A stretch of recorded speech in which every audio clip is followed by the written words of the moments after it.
You need to hit her with the ether bunny. You need to Ether bunny.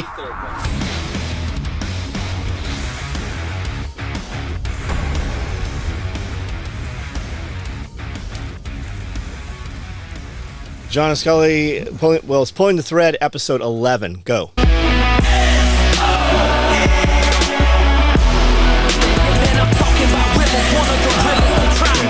don't know how to turn them off. We have some more music coming. You want to know who's mad at you now? I don't care who's mad at me. Who's mad at me now? They really like the, if you want to be badass, just round up their homeless and send them to Djibouti. Djibouti? There's some comments on there. About Djibouti? Yeah. Well, how is sending your problems to somebody else solve a problem? Well, it solves my fucking problem. I mean, the ignorance of that statement is everything that we do is about exporting our problems. Our trash goes to Vietnam. We're mining insanely amount of minerals from foreign countries because we don't want to do it in our own backyard. So it's just a wee little bit of ignorant statement when you're like, how does that solve a problem? It doesn't solve the problem. It solves our problem. And I never was saying that should be the national program. So it's kind of dumb. Listen up, Tesla drivers. Yeah. You're really dumb when you're making a statement like that. You're absolutely, and you're right too. We should keep our slave labor at home. If you're not working and you're not willing to work, we will give you a job, and we will mine that lithium right here, and we will they say there's 300 years of fuel within the United States right now underground. We open up Alaska, and we just take all those homeless people and we employ them. The question is if you drive around a place where there's a big homeless problem, are those people actually employable? No. Are they employable? Most of them aren't. The issue is the problem is we have a mental health issue in this country that no one wants to pay to fix. Thank you, Nancy Reagan and the Republicans, for getting rid of all the mental institutions. Asylums. Now, it's again, partially Geraldo Rivera's fault. Again, those places were hell on earth. But that is because of liberals do not want to. They want to put everything in a bag and then put it in the closet and pretend like it doesn't exist anymore instead of attempting to fix the problem. It's when you scale things up. The reality is this.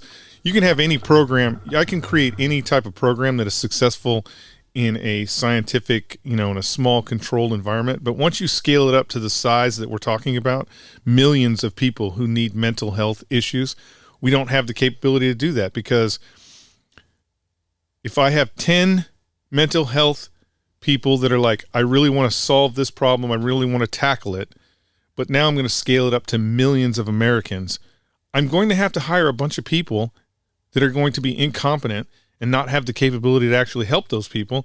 And that's how you have naked people walking through the hall shitting on themselves. Or just straight evil. Yeah, or just straight evil. Yeah, because, the reality is, if you ever have to take care of somebody who is incapacitated to a certain extent, it's hard work. Like the people who are doing that, hey, you are my hero. Like, my mom has Alzheimer's and dementia, and we are taking care of her. It's the Lord's work. It's not for the faint of heart. When your mother cannot, or someone in your family can't go to the bathroom by themselves or do any of that. It's the Lord's work. And when you scale that up to millions of people, and you only have a small handful of like diehard caregivers that can do that, yeah, of course it's going to be terrible. But I mean, so is living on the street. You saw that, like touched on that, like the asylums, right? They used to take the most dangerous and kind of lock them away. When we go through a lot of asylums, there's always a wing or two wings where there's a door with a secondary door, right? So the first door closes it, but the secondary door, you can't hear anything of those people. And they would secure them and lock them down. There's shackles on the walls and straitjackets and stuff. But when they came out with drugs, right, they touted we've solved these problems. And when they came out with like Glagactyl, which was, I believe that is lithium is what that was. But it would just stupefy these people, right? They were incapacitated. They would be bedridden.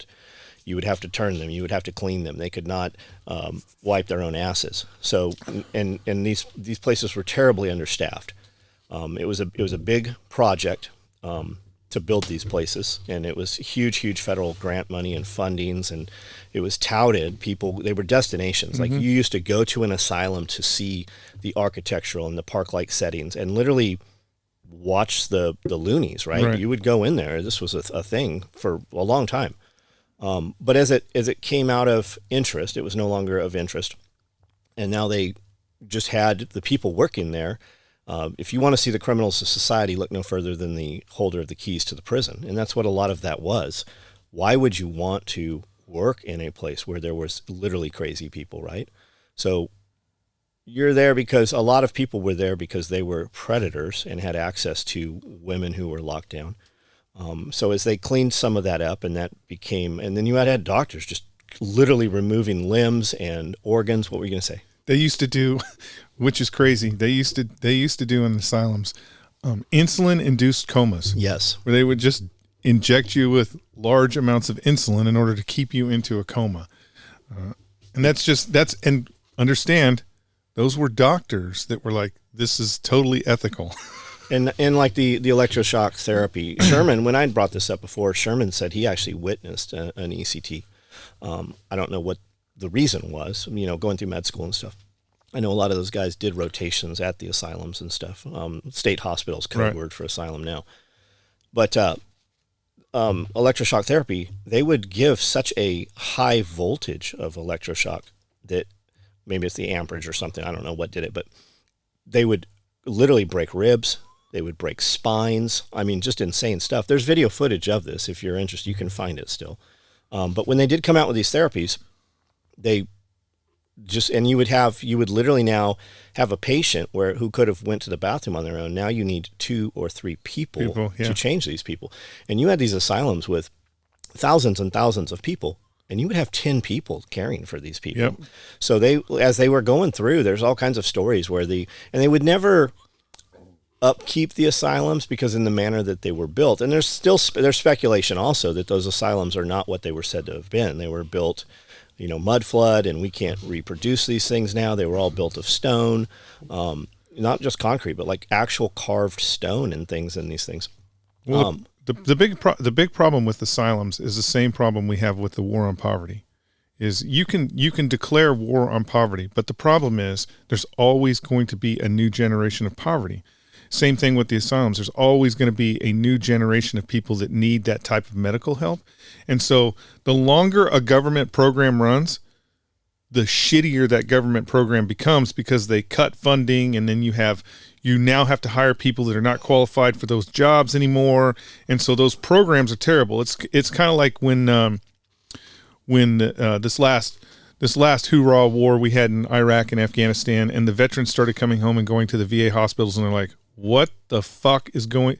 There's lead paint falling off the ceilings in the well, that's because that was a long-standing organization in the government that had been cut financially for so long that those hospitals were terrible. Yes, we had a new generation of people that were using those facilities, and so the Department of Defense had to put more money into it because it made them look bad. But I promise you, in 10 years, those hospitals will all look like shit again. Yeah, and a lot of it's politicians, right? The new governor comes in, and the mental health, was the pet project of their wife or whatever, right? Mm-hmm. So the new governor, his wife doesn't give a shit about it, so it just kind of gets forgotten. And it just unfunded. So when they would build new pieces, they would never outfit or refit the old asylum. They would build a new one next to it or another wing to it. But oftentimes, they would just put new people in there. So there was still people in the old dilapidated asylums, right? Asylum, yeah. And more, and then with like Operation Paperclip, when that was, when we were bringing Nazi scientists here, a lot of those doctors went to those asylums and continued their projects. When they started unfitting, because when I think you were here when I started, I'm like, hey, we should buy an asylum. This is something we should look into. So I started looking at. I just typed in asylums for sale in the United States, and there's hundreds of them. There's one in Chicago. It's on an island. It's like 150 acres. You buy the island. It's got a power facility. It's got a police department. It's got its own fire department. It's got its own farms. Well, when I started reading further, a lot of the stuff, like if you want to bury something, everything on the internet goes to die on page 2 on Google because nobody looks beyond page 2. Right. When you start looking at 8, 9, 10, 12, there's a lot of articles where, hey, somebody bought this thing, they're going to refit it, make apartments, or they're going to gentrify the areas. And then when they started going through, so they had to do like asbestos abatement and lead abatement. When they came through and started pulling all the copper and salvaging what they could out of these places, they found a ton of laboratories. And lo and behold, there's babies in jars and body parts in jars, and the files are all in fucking German. There's a lot of that.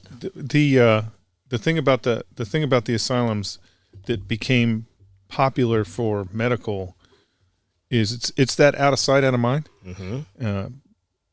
If we're putting those people in those places and they're out of sight and out of mind, and there's no oversight because there was no oversight, meaning, yes, the government was paying someone to do oversight. It's no different than what goes on today with any of our programs. They were paying somebody to do oversight, but that facility was probably paying the oversight person to not do oversight because they didn't want to keep the electricity on in one wing or whatever the hell they were doing, which creates the opportunity for someone who is not going to be ethical to do all kinds of crazy shit because nobody cares. You'll find bodies that have gotten in old stairwells they were able to open, but they can't open them from the other side, and just fucking died in there.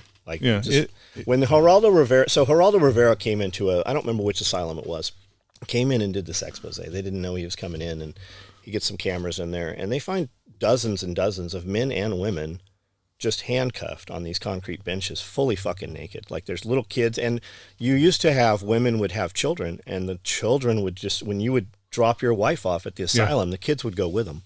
So there was all kinds of crazy shit. It's just amazing how prevalent that type of how prevalent it was back in the 70s and early 80s, but 60s and 70s, how prevalent it was. Like I've recently started watching a show that my mom loved, just because there's nothing on TV anymore, but it was called Barney Miller. Oh yeah, remember Barney Miller? Yeah. Well, I'm watching Barney Miller, and it's interesting because I said, I was telling somebody the other day, I go, the 70s were all brown. Like if you think about the 70s, everything was dark brown. And so I'm watching Barney Miller, and I'm like, yeah, look, all the suits, the wallpaper, everything was like a dark brown, like a paper bag. Yeah, and the interesting thing about Barney Miller is like every other episode, every couple, probably every 3 episodes, they will call Bellevue and have the guys in the white suits with the, straight jacket come and pick somebody up and take them to Bellevue because they tried to commit suicide or, some kind of random thing. And, knowing what I know now, they're taking these people that kind of seem like they're okay and they're putting them in hell on earth.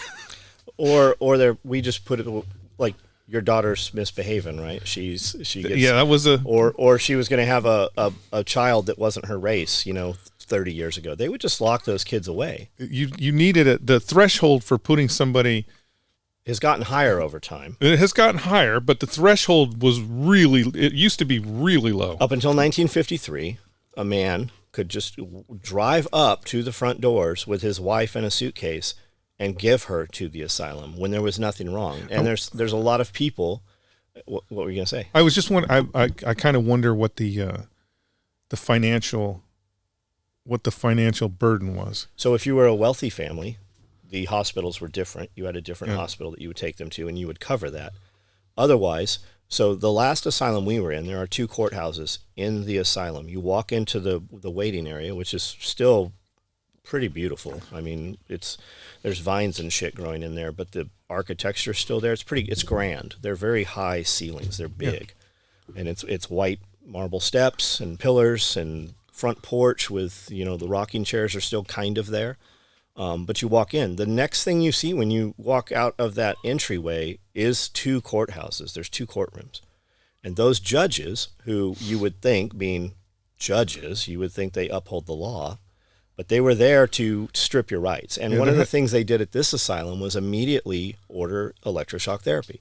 And a lot of people who have come out, there are still videos from the 80s of people, especially in Europe, old women, and they were probably 80 years old at the time, saying that you went into the asylum not crazy, but you came out you crazy. came out crazy. Yeah. And and that's just it. But these judges, there was a lady named Georgia Tan who there's a book about her called The Other Children. If you have any interest, it's very fascinating. But Georgia Tan was out of Memphis and ran a child protective group, basically. She just kind of self-proclaimed, I believe, that this is the thing, right? Just like we interviewed the Dangerous History podcast yesterday on our live feed. Mm-hmm. Very interesting. You'll like that dude if you don't know who he is. And he was saying that, during World War I, World War II, U.S. citizens took it upon themselves to make this corps where they would just basically go around and search immigrants' houses and harass them and just basically group them and eventually put them into camps. But they just had a badge. They were not any kind of law enforcement. It's just like the fucking PTA decided, right. Oh, we don't like these people, so we're just gonna take it upon ourselves. And that's what so Georgia Tan had this child protective agency where she would adopt children out. Well, I don't know how she got in cahoots at the hospital, but she was taking these judges. These women would come in pregnant, come in with children, or get pregnant while in care of men in cages. So these babies, there's thousands of them that came out of this one hospital. And she would have these babies just in her apartment. It looked like a big apartment. There are pictures of her with 30, 40 babies just swaddled up in fucking baby blankets. And there was a period where she overdosed 120 some kids in a 90-day period because she was giving them like that day's version of baby Tylenol. Or whatever. Right. Yeah. So, but she was in cahoots with these judges and she was selling these babies, and the $17 was the fee. She was getting $17, and a lot of these children went to pedophiles and I don't know where they unraveled that from. I mean, that could have been interjection at this point, but there's a lot of books. There's a whole bunch of studies on her. But when she died, I believe it was 63 when she died. I think it was 63. But the kids afterwards get hold of all this stuff, and like one of her daughters busts this out. And I believe it's her daughter that wrote a book called The Other Kids. But it's just all intertwined, man. And you have this perception that, and out of sight, out of mind, right? Your kid's misbehaving, or you've got some new wife. And I saw some other stuff. Pinterest has some very interesting photos that go back years and years. And they had a chalkboard with a reason for intake on these. And there was like 3 of them were masturbating. Chronically masturbated more than 5 times a day. Right. Just all kinds of stuff. I would assume that asylums, when they were, when they were originally established, I mean, we've been doing some sort of asylums for a long time, but meaning when it became part of corporate America, that asylums were run the same way schools are.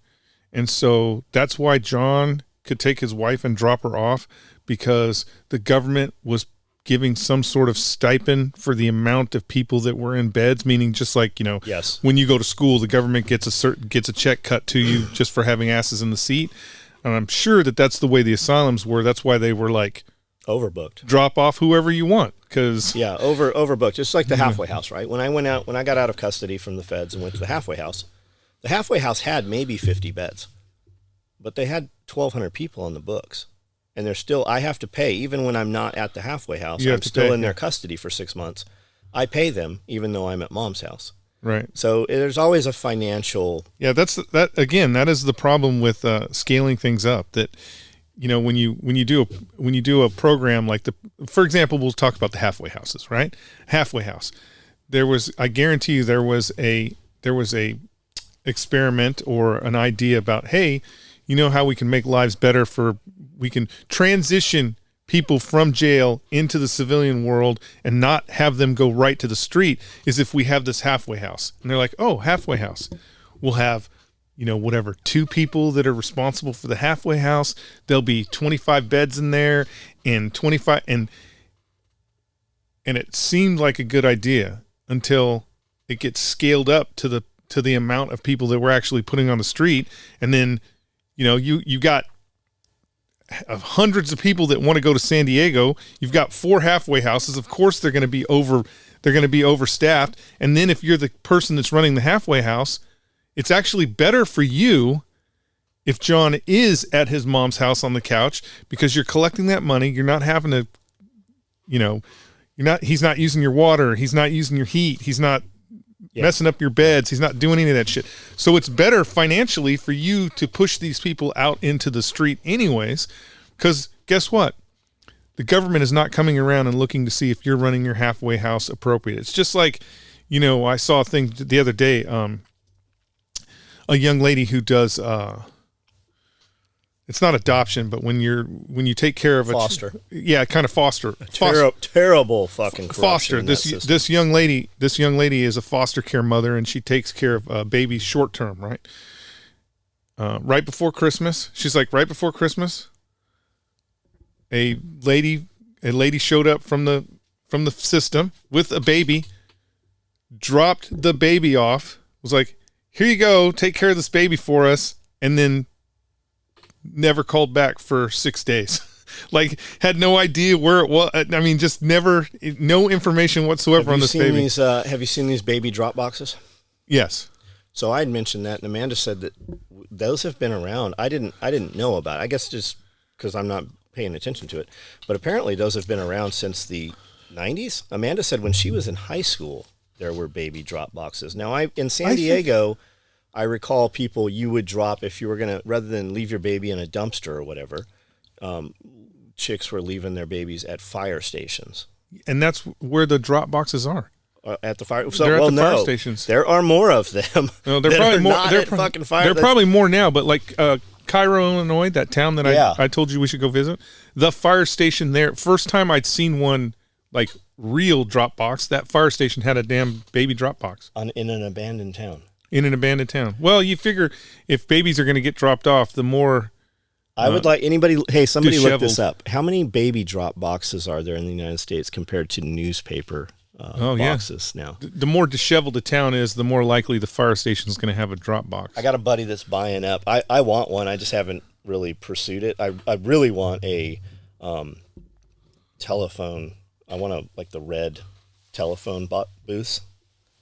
Like the European telephone booths. Oh, okay, yeah. I want to put it at the front, so you have to walk at the upstairs. So when you walk up the spiral staircase, you have to walk through the phone booth. Through the phone booth. But I got a buddy's buying up all these old payphones, and they're cheap. You get them for like $35. You have two of them, don't you?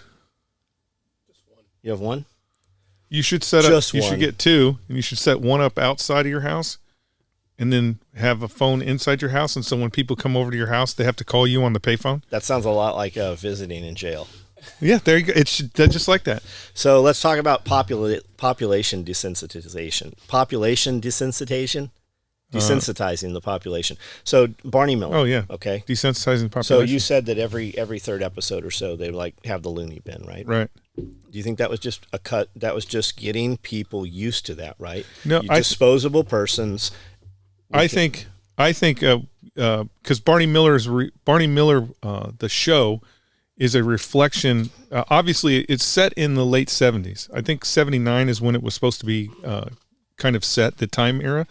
But Barney Miller, the show, is a reflection of police agencies operating in the 50s. Okay. So it's a writer who's writing about 1950 law enforcement, and they're creating this 1979 show about it. So I think the reality is, it was commonplace to have. Bellevue show up and take people. Like, example would be Ghostbusters. It's not a hearse that they have. That is the vehicle in Ghostbusters is actually the vehicle that Bellevue, the asylums would come and pick people up. Yeah. Because you don't go in it's not like today where you go in an ambulance. It was a hearse that would show, I say a hearse. It was a wagon that would show up, and you would get strapped to a gurney and slid in the back of it, because it's just the type of vehicle that they had back then. So our asylum, right? Okay, so Bolivar is the mental health hospital. It's a fucking loony bin, right? It's outside of Memphis. It's one of the few still standing, and that services most of the areas here. Is it still servicing? Yes, it is still active. It was 1,100 acres. It's down to 200. There is still over 1,000 patients there, as the number that I've heard of, upwards of 1,000. But the old asylum, like it was the asylums, and Right. there were multiple buildings. There's still a lot standing, but the biggest of them are gone now. But there's still some impressive shit there. But people here in this town are like, my mom would always tell me when I was acting up, I'm going to send you to Bolivar. And I've heard police officers. We have a friend who was a cop, and they would take fucking crazy people and drop them at Bolivar. Yeah. Well, it was like we have a mental health issue now in lockup. So if you're in any prison, that's the big problem is mental health issues. Law enforcement is not trained for mental health issues, so you just have crazy shit going on in jails all over the place because they're locking up crazy people. Where in the old days, if they, if John was, I don't know, if he was running naked, if John was running naked through town with a butcher knife and a boner, they wouldn't take him to jail. But they wouldn't take you to jail. They'd be like, that looks crazy. It is crazy. And the guys with the white coats and the fucking white truck would come. Law enforcement would detain you, and then they would take you to the asylum. They wouldn't take you to jail. Wait, don't shoot him. He's got a boner. Yeah, there's definitely something wrong with this. You know what I'm saying? It's just if you were doing something that a law enforcement officer deemed crazy, which is a lot of the stuff that's going on out there, they would just take you to the asylum. You wouldn't go to jail. And the reality is, from a legal perspective, you had a better chance at getting out. You had a better chance of getting out back on the streets if you went to the asylum, because they had a, there's a what is it, a 24-hour? They have like a 24-hour psych hold that they can hold you for 24 hours, and after 24 hours your boner goes down, and you put some clothes on, and you're like, hey, I ate way too much Viagra last night, and I was on the prowl, but I'm fine now. If the doctor, obviously if the doctor deemed that you were actually fine, then you'd be back out on the street, where if you'd got arrested, put in jail, it'd probably be 48 hours before, or even longer, before you even got to see a judge. And then the judge is they're gonna look at it a lot different, in the sense of, you had a knife, you were gonna commit this, it could have been assault. Now you can spend more time in lockup than you would if you went. Now, not to say that you couldn't get buried in the psych system and be in there forever, because that's the thing. How do you prove that you're not crazy?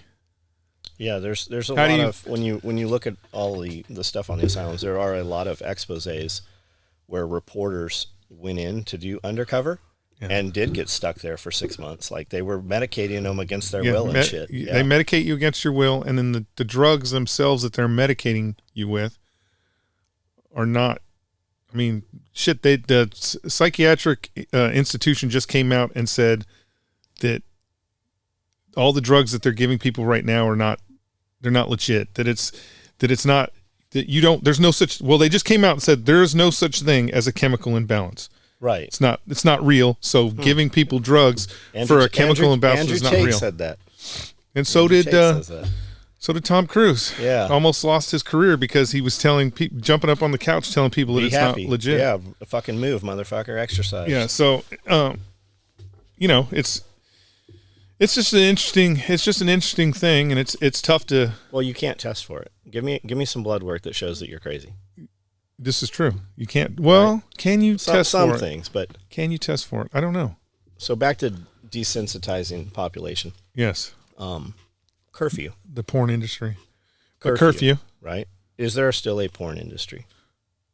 It's huge. It's free. Who's paying these girls to show their assholes? They're all doing it for free. I don't know. I do not know how the porn industry exists because it's all free. But it's the biggest. It's the second biggest industry. What's the first in the United States? I don't know. I would probably say government, because all they do is rob people. But okay, so government out of the picture. I would say number one biggest is death, followed by church. I bet porn is bigger than church. You might be right. I think pet industry was supposed to be number 4. I think porn is bigger than church because again, like you said, desensitized. Okay, so desensitizing population. Why the fuck can I not say that? I don't know. Desensitizing the population, making things common, right? Right. curfew. It's been used a lot in the last few years, curfew. And it's recently been used in New York. I believe it was Buffalo, New York, where they just had this massive storm. But not only has curfew been used against the population, like in North Carolina recently during the power outages, curfew has been enforced by National Guard troops against U.S. citizens recently, more so than really any time in history in the United States. Well, again, it's that they're desensitizing you. They're getting you to recognize for example, a uniformed National Guard soldier on the street corner. Very close to an Army guy. They're getting you used. Well, the reality is, which most people don't know, is because of the Iraq and Afghanistan war, National Guard troops have actually been federalized. So technically, they no longer belong to the states. And if the DOD wanted to, they could take the 15th Truck Company National Guard unit from California and send them to New York City and use them to quell a riot. And California would not have a say in it. Like the governor couldn't go, no, we don't care about those people on the East Coast. Nope, sorry, those guys belong to us. They don't belong to you anymore. So that's the kind of myth about National Guard, that they are no longer, that the National Guard is what do they call them? The People's Force, or what? The National Guard is no longer that. They are actually federal troops. They belong to the U.S. government. Now you do have states like Tennessee that has a militia. The state of Tennessee actually has a militia that you can join.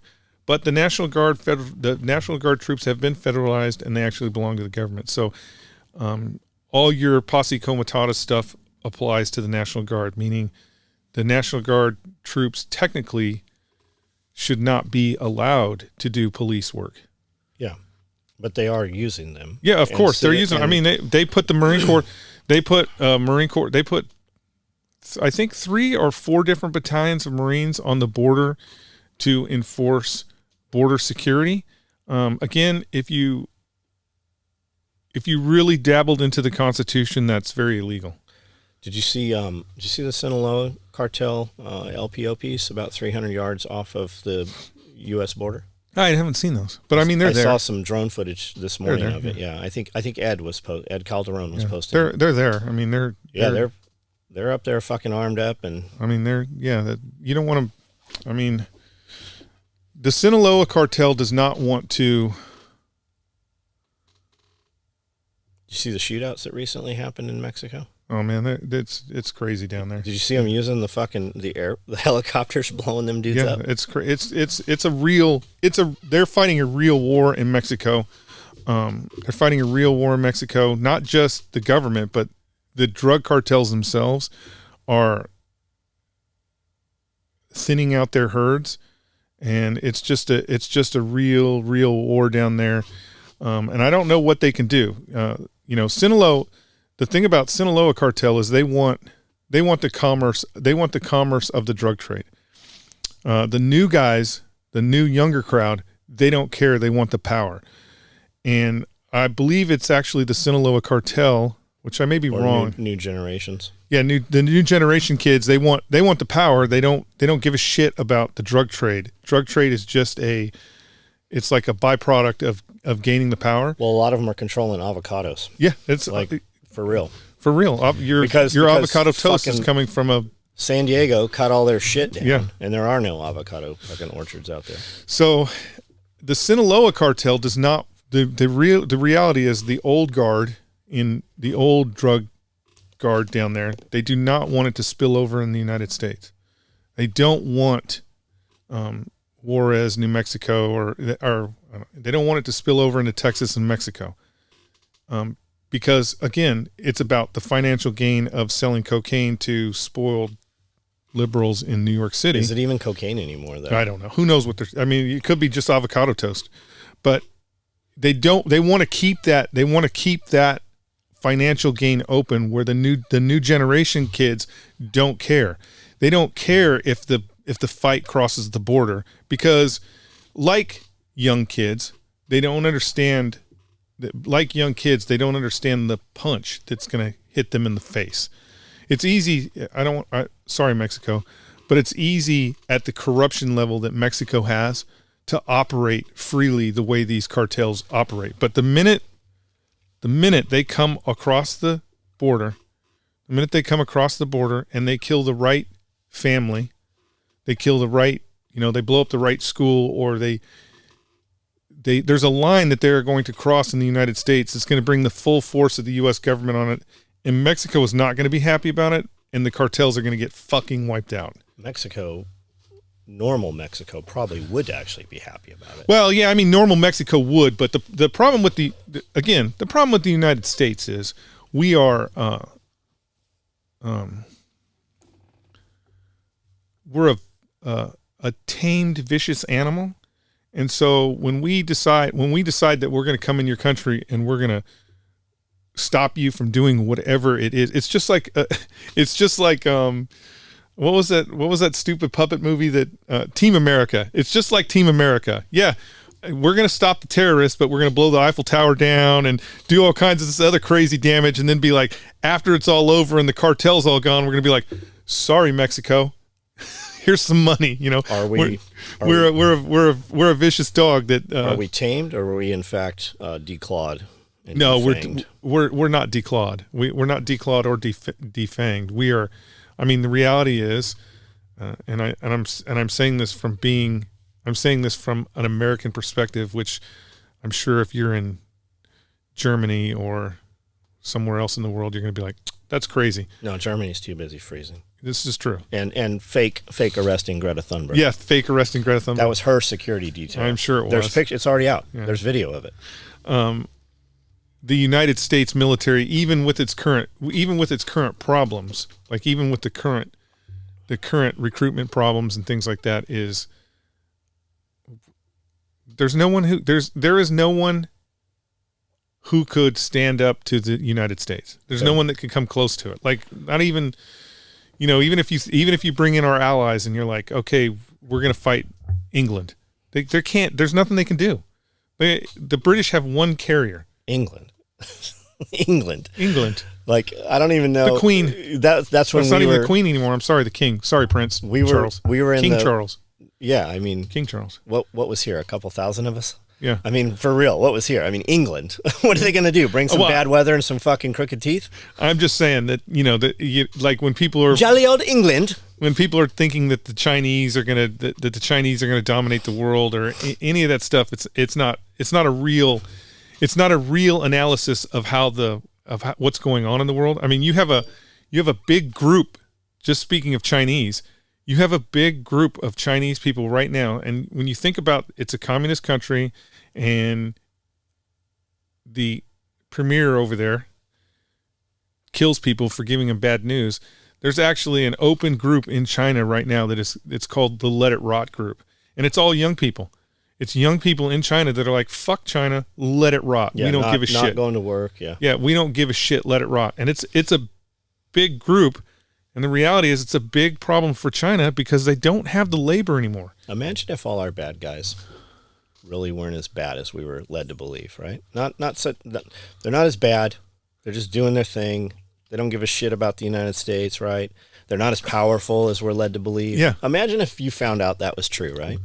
So while we're speaking of, and I'm going somewhere with this, but while we're speaking of problems with the U.S., military, do you think that the military is really woke, or do you think that there is somebody like in power that's been bought off that is just kind of pushing all this bullshit into place? And I say that, here's an example.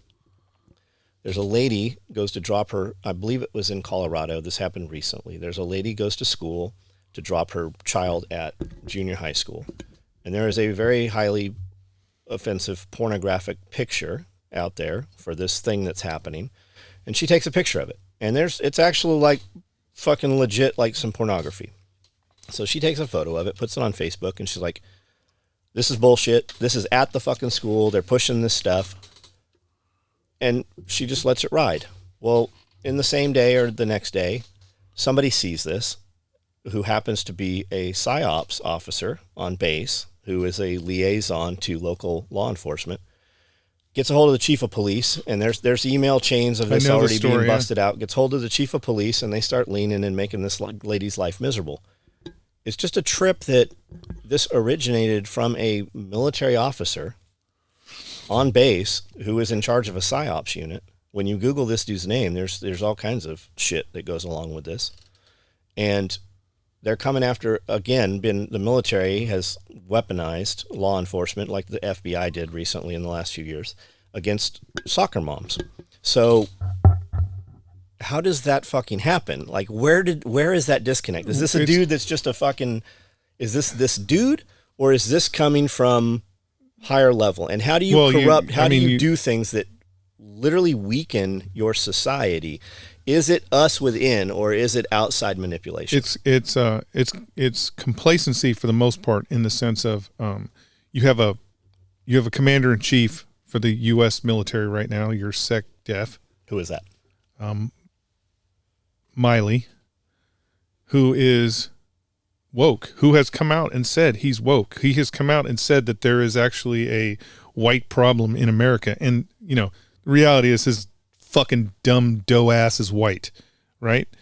So you have this pinnacle of power that is saying wokeness is okay, and so let's say the military is, let's say that the reality is there's 10% of people in there that are woke. Well, you have a pinnacle of power that says wokeness is okay, and so they are the squeaky wheel. They are the loudest. They are the ones that's making the point of, using law enforcement against a soccer mom, because they know that they can get away with it. Why are you pointing at me? They know. Thumbnail. Oh, they know that they can get away with it, where, in years past, they would not be able to get away with it because we had a chain of command that understood that the military does not get involved in civilian affairs, period. And so that officer even had lawsuits over it in the past. in that exchange, that officer just 10 years ago would have been kicked out of the military. He would have been done. It would have been over for him.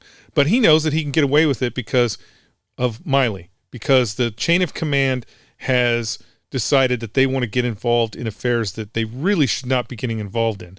And so that is the problem.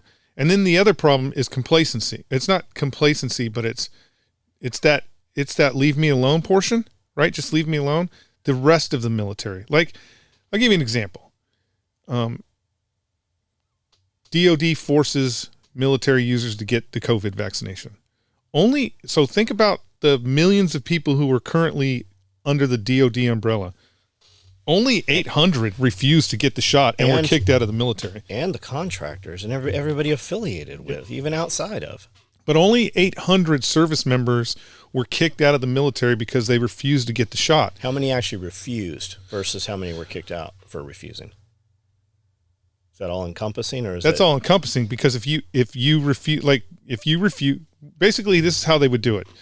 Is you would be like, they're like, hey, everybody line up. You're going to get your flu vaccination or whatever, right? You're going to get your COVID shot. And you would go, no, I'm not getting my COVID shot. Fuck that. Why would I get a COVID shot? The reality is, in the Department of Defense, COVID had been going on for 3 years before they decided everybody in the Department of Defense needed a COVID shot, which means if you were in the military, you would be like, I know this is bullshit. I know this is fucking bullshit. Because usually it's the military who gets the shot first. And that is why I told people, don't go get the shot. And a lot of times they get the shot not even knowing. That's what I told everybody that I knew. I'm like, hey, COVID real, COVID not real, shot not real. Department of Defense has not given the U.S. military the COVID shot. That alone should tell you whether you should get it or not. Anyways, but what they would do is they'll line you up. And so they'll be like, all right, everybody's getting a COVID shot today. And so, 80% of the people would just walk through and get their shot, because that's what you do in the military. Yeah, you just get your shot. And now let's say there's 20% or there's 20% that are like, fuck you, I'm not doing that. And now what I will do is I will be like, John Willis, I am ordering you to get in fucking line and get your shot. Now, kick you out for failing to obey a lawful disobedience of a lawful order. Now I'm charging you with something that's actually actionable. Disobedience of a lawful order. So do you get your shot? Yes, more people are going to get the shot because of the threat of that. I mean, there were stories where they were like, well, they weren't letting people go on leave. There was all kinds of shit. There was all kinds of punitive things that they were doing against service members in order to get them to get the shot. And so, but now, now if you pay attention, if you're out there in the real world and you understand, the Department of Defense is taking a 180 turn on this. Yes, all you fucking people out there in America are going to have to pay millions and millions of dollars in the future for medical issues that service members are going to have because of the COVID shot. Have you seen the miscarriage abortion? The miscarriage rates? That's the problem with that's the problem with the like if I give an experimental vaccine to the population of the United States, most Americans do not have a healthcare provider. Most Americans do not go to the hospital until it's something really bad. When you give an experimental vaccine to the military, they see doctors, they don't see doctors, but they see medical professionals every 6 months at least, but they have a doc with them all the time. So their connection to medical services is a lot greater. So since the COVID outbreak and since they have been forcing people to take these medications, they're closer monitored. Basically, a military personnel is closer monitored than a civilian. It's just like having a corpsman. Every single thing has gone through the roof. Every single medical problem that you could think of has gone through the roof for military service members since the mandatory vaccine. Now, remember, when it's mandatory, that means the service member had no choice. And if he had no choice, you as a tax-paying American are going to have to pay for those health issues down the road. It's kind of like, the reality is in Vietnam, during Vietnam, after Vietnam, they said Agent Orange was not a cause of any medical issues for service members. They are sending checks to Vietnam veterans right now for Agent Orange. Now, with that said, so just prior to the vaccine being rolled out, didn't Congress pass something that the pharmaceutical companies cannot be held culpable? Correct. As well as fucking Congress. So what they do is what they're doing is they're insulating them from civil damages, meaning can't go after them personally. I can't personally sue Pfizer because they 100% lied. They didn't do the things that they said they were doing. This was not a safe drug to introduce to people. I can't now sue them. I can't sue them if I have heart problems or a sudden death problem that my family can't sue. We cannot sue them. The difference is when you're in the service, the government is responsible for that health care. And so whatever they do, yes, as a service member, I won't be able to sue. Like, let's say I have heart problem, I get the shot, I get my boosters like they force them to do. And I end up with health problems related to the COVID vaccination. I can't sue Pfizer because the government has already protected them. But the federal government is now responsible for that medical care that I will need in the future. And so what they will do is they will just cut checks. It's like, another good example of that is Desert Storm. After Desert Storm, Desert Storm syndrome. All these people were getting sick, and the federal government was like, it doesn't exist. It's not real. What was it? It was just the high level of toxic chemicals that you have to deal with in service. You don't think it was any vaccinations given prior to float? Well, because there were some. Yeah, no, there was a ton. It could have been, in my head is because like almost all the vaccines that they gave for Desert Storm were FDA approved and had already been. But were they? How the fuck do we know? Well, because most of them were old. So like the vaccine for botulism, like we had to get a botulism vaccine.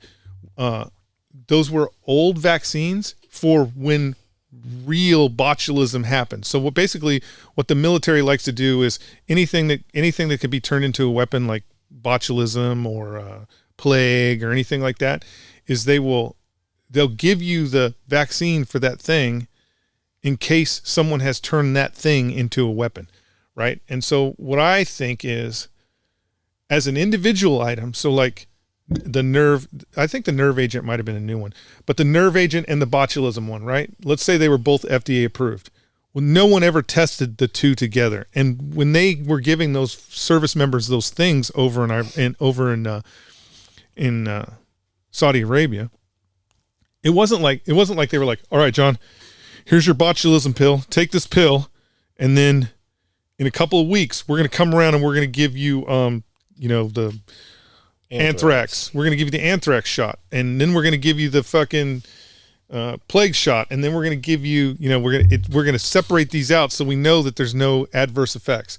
No, they were lining you up, and one dude was hitting you in the shoulder, another person was putting the pill in your mouth. You were getting them all at once, and so I think that's really what happened. It was a cocktail of disaster because none of that had ever been done before, and that's why you had all these weird,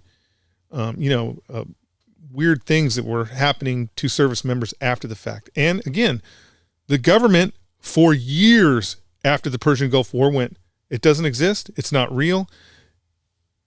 There's no such thing as Gulf War syndrome. And guess what? Right now they write a check for Gulf War syndrome. Okay. Do they write a check though? Yes, they do. Because here's when I believe it was Timothy McVeigh. Timothy, yeah. Blew the building up. It blew building up. Right under where that bomb went high order was an office. Do you know what was in the office? There was all kinds of stuff in that building. But all the fucking Gulf War syndrome files were disintegrated right there.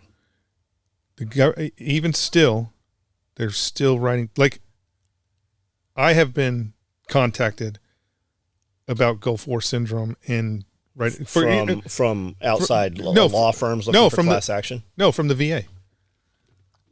They just want to give you money? They just want to give you money.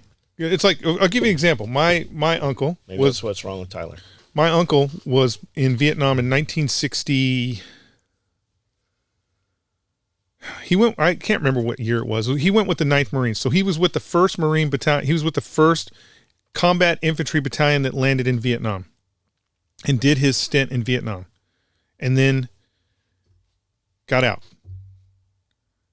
He gets a check for Agent Orange. Like, they were like, hey, Agent Orange. Well, the reality is he was in Vietnam before the Agent Orange program ever started. So that's a federal government who understands that it did some dumb shit and is paying people just because, oh, you were in Vietnam. We're not going to take the time to even look to see if you were there during that period. Here you go. That's the same thing with giving them reparations. Yeah, same thing with the Gulf War. Again, I get a letter probably every year about, oh, do you have any of these symptoms? If you have these symptoms, we are going to cut you a big fat check because you were part of that, operational time frame. When you were getting all those injections, were they giving you the air gun? No, the air gun, because it went away, right? Yeah, the guys were getting AIDS from it. The air gun went away. I don't know about AIDS. I don't know about AIDS. Well, it was because you were getting, but there was getting splatterback, right? Yeah. Going from one patient to the next. I do know and that it was giving diseases from one person, yes, or issues, right? Yeah, it was DNA. The big one was tuberculosis and. You would think that there's not tuberculosis, a fucking U.S. service member that has tuberculosis. Tuberculosis and, well, you have to remember, John, when you're being inducted into this, when you're being inducted. Right. Yeah, when you're being inducted, okay. that's on intake. That's when they're doing it.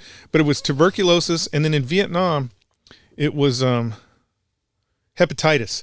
That service members were coming back from Vietnam with hepatitis, and the government was like, well, that's because you started using drugs in Vietnam. You were an IV drug user. And they're like, I was not an IV drug user. Clearly, you're a homosexual. Yeah, the government was denying it. And what it came down to was those fucking air guns. If you had hepatitis, you were giving hepatitis to everybody in that fucking line. We had a friend who was a CQB instructor. CQB instructor, okay. And he had something wrong with his testicle. There was something was wrong. And the medical was like, clearly you're having gay sex. He's like, I'm most definitely not having gay sex. Clearly you have gotten feces up in your pee hole and it's caused this infection and it's infected this whole thing. And like he went back for fucking weeks and he ended up seeing an outside doctor and they fixed this. But like, I remember hearing the fucking nightmare. They were talking about having to remove a testicle, like just crazy shit. And they're like, clearly you're Yeah. just admit it, you're gay. He's like, what? I'm married. I have 7 kids. I'm fucking like just insane. Yeah. There's a, Not that there's not married dudes with kids having gay, but this dude was not. yeah, it's a, I mean, you know, the reality is the medical profession, They call it a practice for a reason. the medical profession inside the military is, they're just human beings, and so they tend to jump to conclusions too. It's no different Plus- when Travis had his appendix out. I And they mean, were like, plus look how many you just dudes got to fart. come in. I don't know how this light bulb got in my butthole. Like, Yeah. there's a whole there's a whole Facebook and Instagram page of things that people see in the emergency room that people come in with stuffed up their assholes. Yes. So I mean, it's tough to. Speaking of assholes, Yeah. you're on TikTok.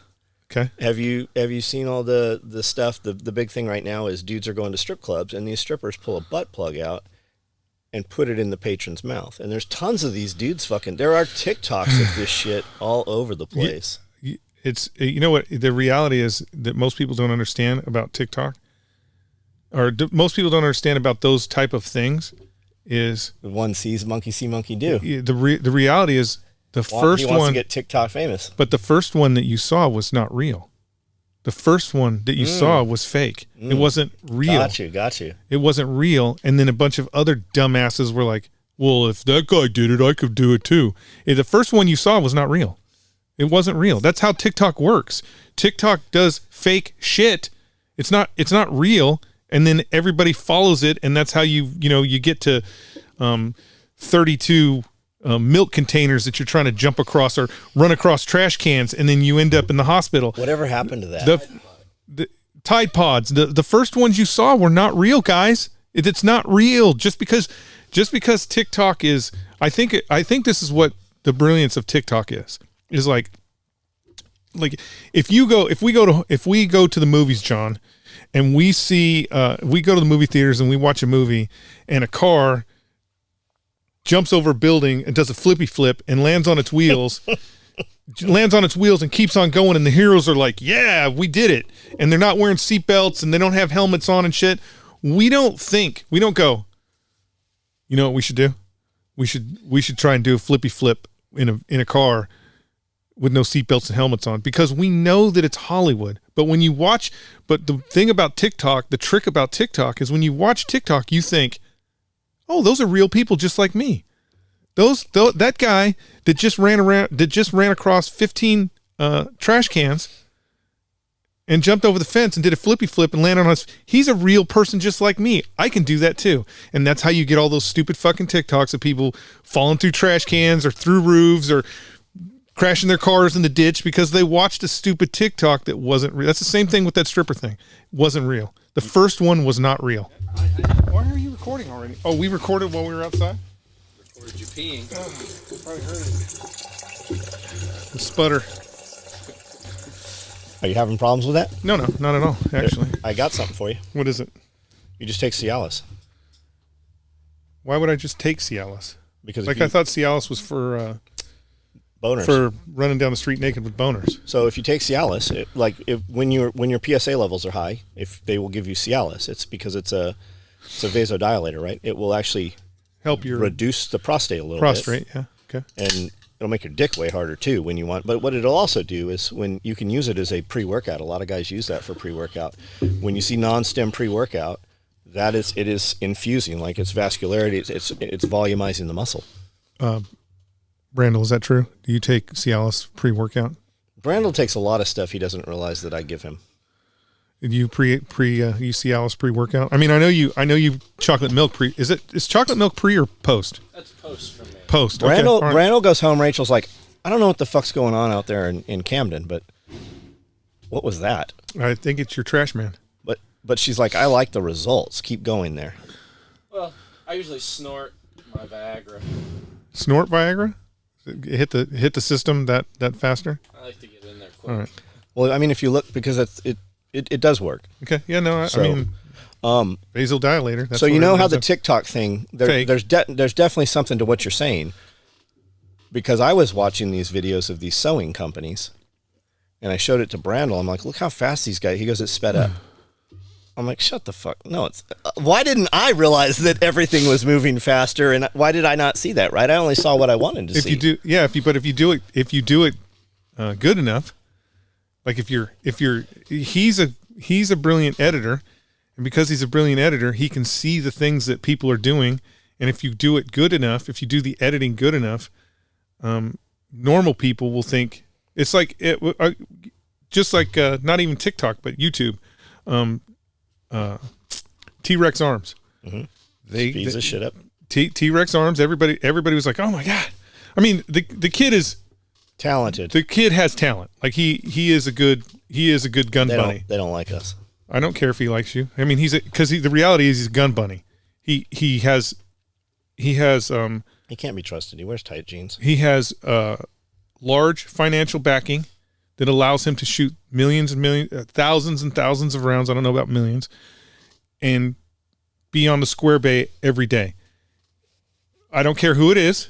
If you've never shot a gun and you have a lot of money and I can put you on the square bay every day, you can be just as fast as the fastest guy you want to emulate. It's just about being out on the square bay, which makes him a gun bunny because he has no practical experience. He just does things. He does things to a conclusion. So he'll be like, I feel like this is the best way to do this thing because I'm doing it, but it's not based in practical. It's not based in practical reality. It's based in square bay fantasy.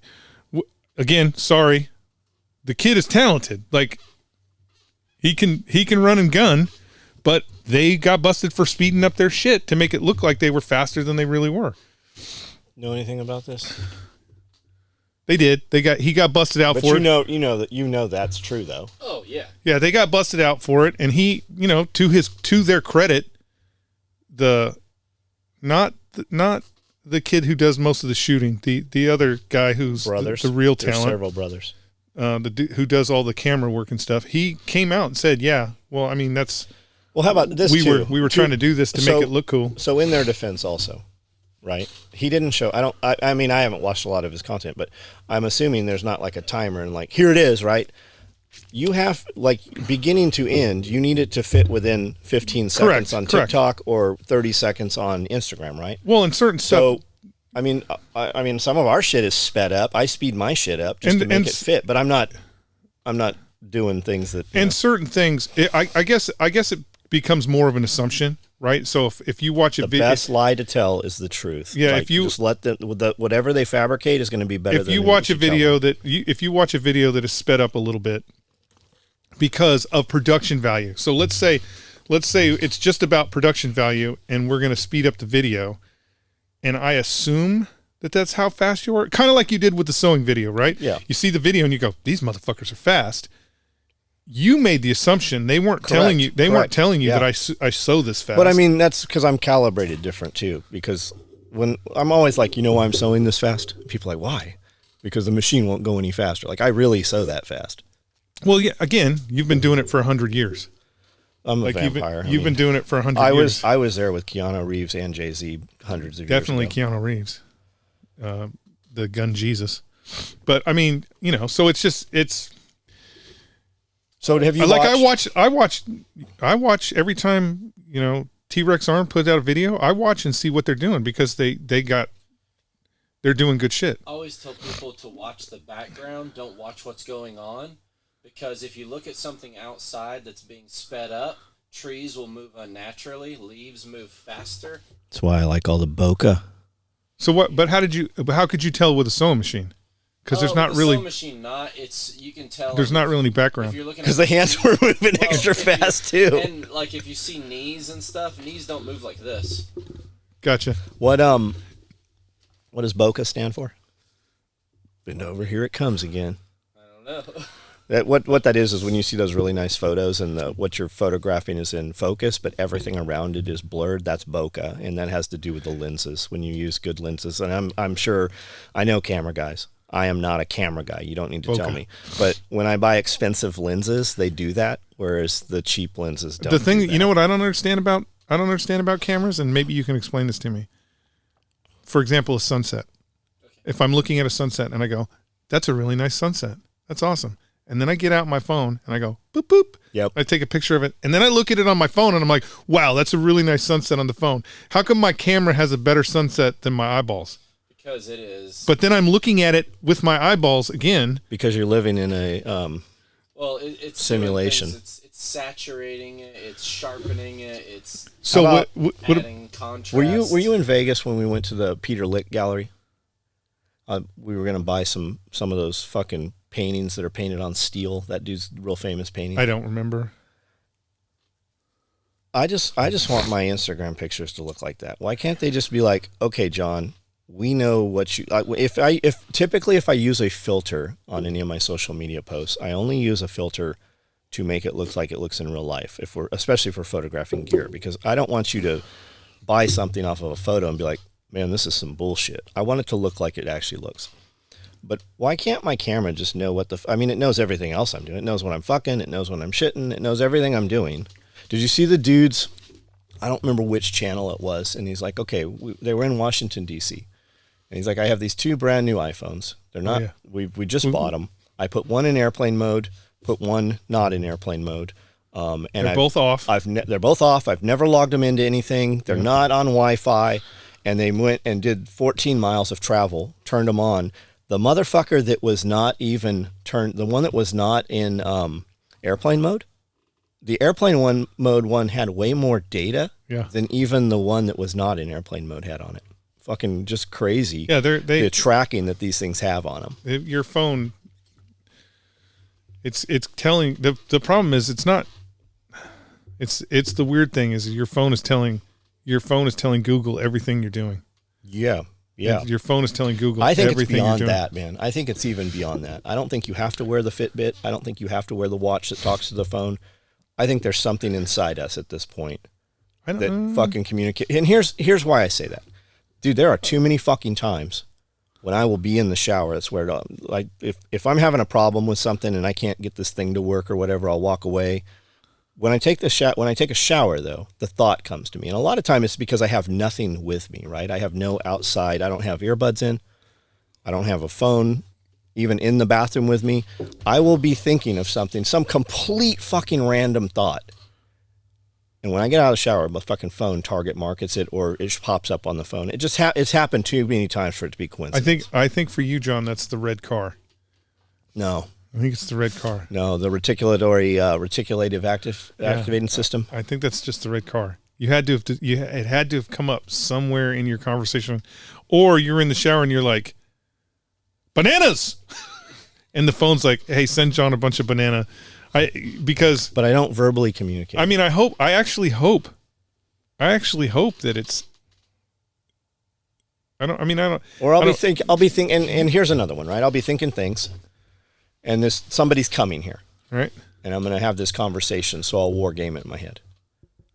But I'll have some. They have no idea that we're going to have this conversation, right? But they'll walk in the door and they'll say something, and I think it's just because my mind is so strong. Well, that could be it too. Bled into their weakness. I think that's probably what it that is could be it. People. That may be it, or maybe it's just the topic of the thing that's in the atmosphere. Maybe energy. Like the reality is, maybe it's the Lord. Yeah, the reality is most technology.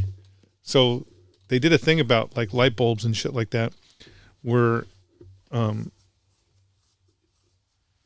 technology. When someone has that aha moment and they're like, aha, somebody on the other side of the world. Someone on the other side is having the same aha moment and having the same thought and it. I mean, maybe we're just a giant fungus and we all actually communicate with each other and we just don't know it. Like mycorrhizal fungus. But again, it's usually kind of at the same time. So it's interesting that I don't know where we're going with this, but so do you think it's better to along those lines? Do you think it's better to find a need and create a product and a solution, or do you think it's better to create the product or solution and then create the need? Seems to work both ways. Yeah, it works both ways. But I mean, when you create a product and then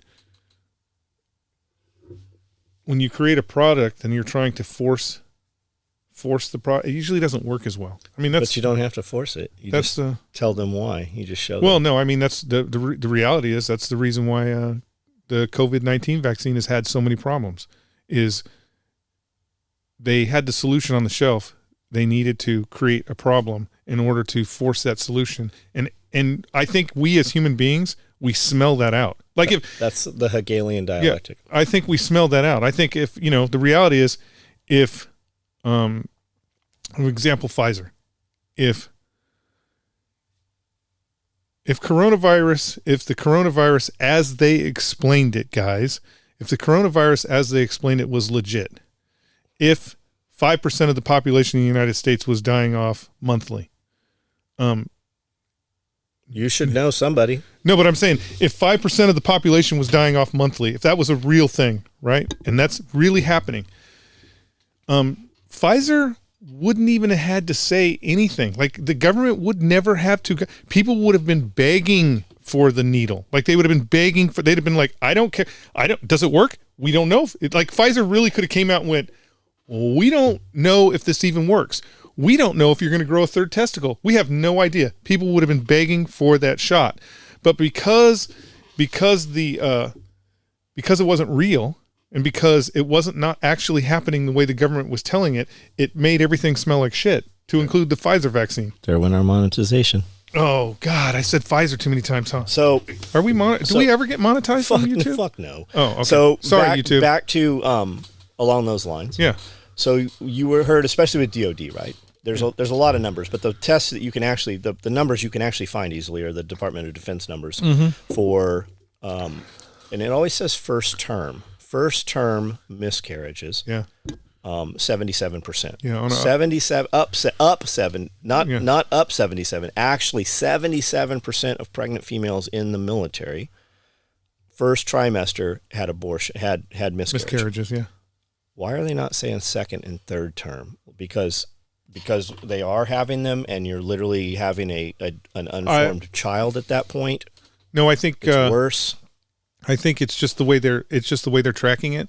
You have to understand that if you're tracking military females, okay, if you're tracking military females, the force is very young, and so most of the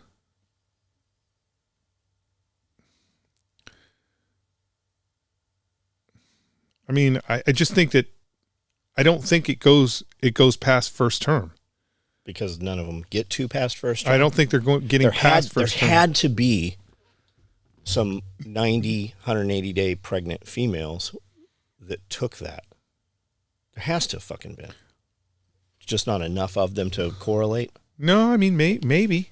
It is said that... Maybe, but when you're at 100 I would like to see how many... I think most of those girls are at home by then. Maybe not, because they have pregnant camis. Why do you need camouflage for a pregnant girl? You just don't. You don't. You're not. The reality is you're not going to send them anywhere where they're going to get shot at. You're not going to send them anywhere where they need to hide. They don't need camis. Stop it, DOD. You're fucking stupid. And they don't need men pregnant camouflage either. That's true. You haven't seen the pregnant men's That's true, uniforms? but there's no such thing as there's only two kinds of uniform: men uniform and women uniform. That's because there's only two kinds of people. Yeah, that's true. So I don't know. I'm sure there's data somewhere, and the data will come out, and then again, the current generation of military personnel are going to get to retirement age, and the federal government's just going to be like, "Here's your check." How long do you think? What do you think? We're 6 months, 2 years away from another uniform that has a place for a tail? Do you think you'll ever be walking through the halls of the Pentagon and see a dude in uniform with a tail? I mean, if the woke command can stay in charge for 4 more years, maybe. If you saw a chick walking around in public with a tail, I'd be like, how do you have that connected? Well, everybody knows how it's connected. That's what yeah. Everybody knows how it's connected. Everybody knows how they're holding it. So do you think the uniform would just have like a piss vent? Do you think it'd have snaps, or do you think it'd have a zipper in it?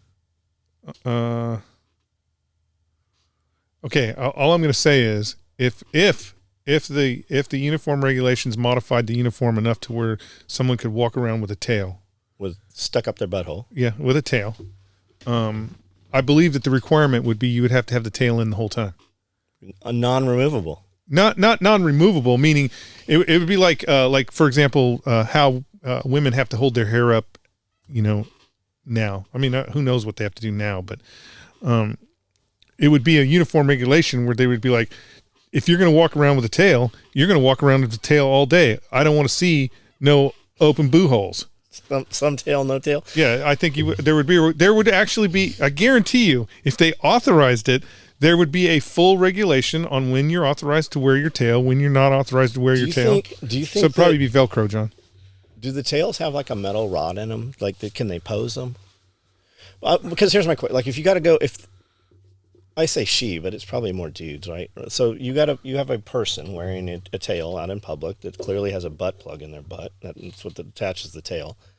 When they have to go to the bathroom in a public place, they pull the butt plug out, I would guess. Okay. Where do they put that thing, right? Does the tail hang over the hook in the back of the bathroom door? Like, what do they do? They're probably not setting it on the ground. I don't know. To me, I feel like Oh, and you're saying they put it in their mouth. Oh, maybe. I didn't think about that. Maybe, but to me, the tail seems like more of a formal thing. Could you imagine? You wouldn't wear it all the time. Have you ever seen a butt plug? Like, you ever held a metal butt plug? I think here in this shop. They're fucking heavy, right? Could you imagine that in your teeth? Like, I won't drink out of a fucking metal cup. I mean, you could damage a tooth with one That's of those what I'm saying. Break a jaw. Something. Any number of calamities could happen while orally holding your butt plug. This is true, and you have to discern what level of butt plug you're at. Yeah, like, I mean, so there are some toy makers that are very high end, like glass toys and shit. Mm-hmm. They're like fucking thousands of dollars. Yeah, and we have a friend that's a knife maker, and the highest social media post he ever posted to this day, and he did it years ago. He made a Timascus butt plug. And everybody wanted this thing. He did it as a joke. And he's like, I want a bolt bag. I'm like, I want that fucking, you got to make me one of them butt plugs. He's like, that thing was just a joke. It's small, whatever. But just the shock value of having that thing. I'm like, I want it to be 3 feet. I want 2 feet tall. I want it to hold I'm going to use it as a doorstop. So he still doesn't have his bolt bag. Well, because he never sent you the butt plug. That's right. There's butt plug for bolt bag. That's how that works. JV Stout. It's when you get to that point, you gotta, once you've committed, it's like getting it's like getting a Horton knife. Don't tell Horton you don't have a. Don't tell Horton you're not ready to pay for that knife. Oh man! Because then you get crossed out. I gotta get Jacob to tell that story. You get your name crossed out. I already built you a knife, bitch. You're off the list. You're never gonna have one. You got to be ready when it's time. You just be ready. Have you seen? I saw Josh post a while ago. Strider did these brass fucking SMFs. It's brass on one side, looks like it's copper on the other side. I haven't seen them. It's copper and then brass. They're fucking cool, nice, right? So I'm like, I'll take one. He's like, okay, I'll send you one. I don't ever say that as like, hey, send me one of those. Right. I just say it jokingly. And anyway, one showed up yesterday. Super cool.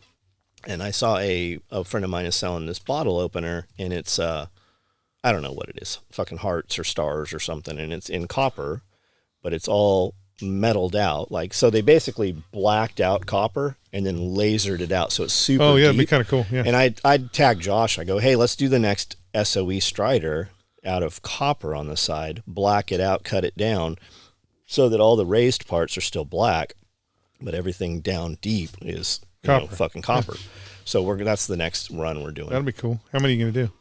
Probably 24. That's what we usually do 25 because there's a 0. Right. Yeah. But I mean, at this point, we're limited by them at this point, because if we did 100, I could do 100. Right. Yeah. But why would they do 100 for me when they could sell 100 full retail? Right. Right. Yeah. It's back to labor. Yeah. It's back to labor. Yep. But I mean, with technology now, it does seem to be that things are faster and better. I mean, but they don't ever have an overage. They can fucking sell everything they fucking make. That's the way you do it, though, right? Yeah. Why would you want to have Honda motorcycles in crates? Yeah, well, Fun Bike Center did have Honda motorcycles. In the 90s, you could buy a 1980 Honda 400 Nighthawk. They still had them there. Yeah, why would you want motorcycles in crates? You want them? There is a dude right now that bought a bunch of Land Rovers. I think he bought 200 Land Rovers 30 years ago. Oh, and is he the one in Florida that's now just like starting to pimping sell them out Yeah. and selling them real Well, pimped out? we got a friend that owns a company called Tweaked Automotive, and you met him several times at Blade Show. He's a Brit. Brit? Okay, that's the guy I'm thinking Yeah, of. That's the guy I'm thinking of. And I'm like, hey, I want like a Defender 110. And he's like, okay, there's 3 over here that are blown up. I've got parts over here. These ones were fucking hit in Iraq, but we got them back. And they just put these things together. And the beauty of those things is, I mean, it's like when Pierre tells you about a G-Wagon. He's like, yeah, everybody wants the G-Wagon, but the truth is it's a 1987 truck that fucking rides like a wagon, you know? But they can upgrade the interiors still. The interiors are still fucking the same. So you can put all the brand new interior in that old truck. Yeah, there was I saw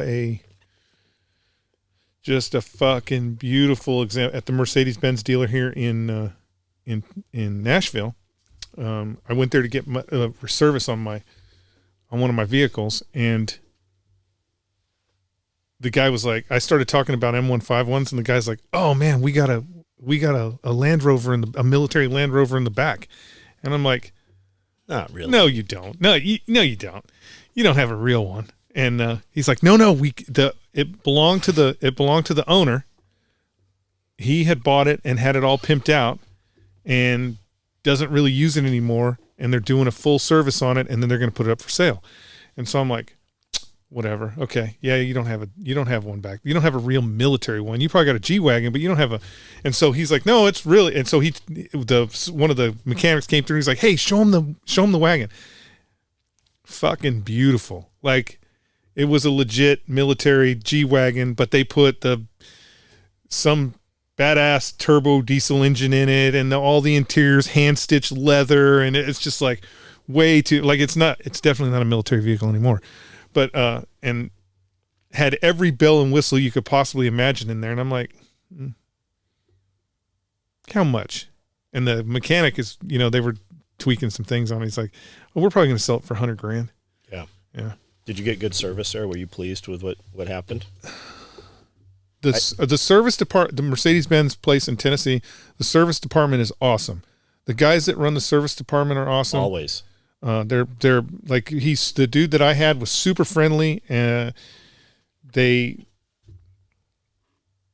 awesome. But I think I brought them something that they weren't used to fucking with. And so the service wasn't the actual service. I don't believe they did right. What'd you fucking take over? The Unimog? No. I have a Mercedes-Benz. Never in my fucking life did I think I would ever hear you say that you own a Mercedes-Benz. No, it's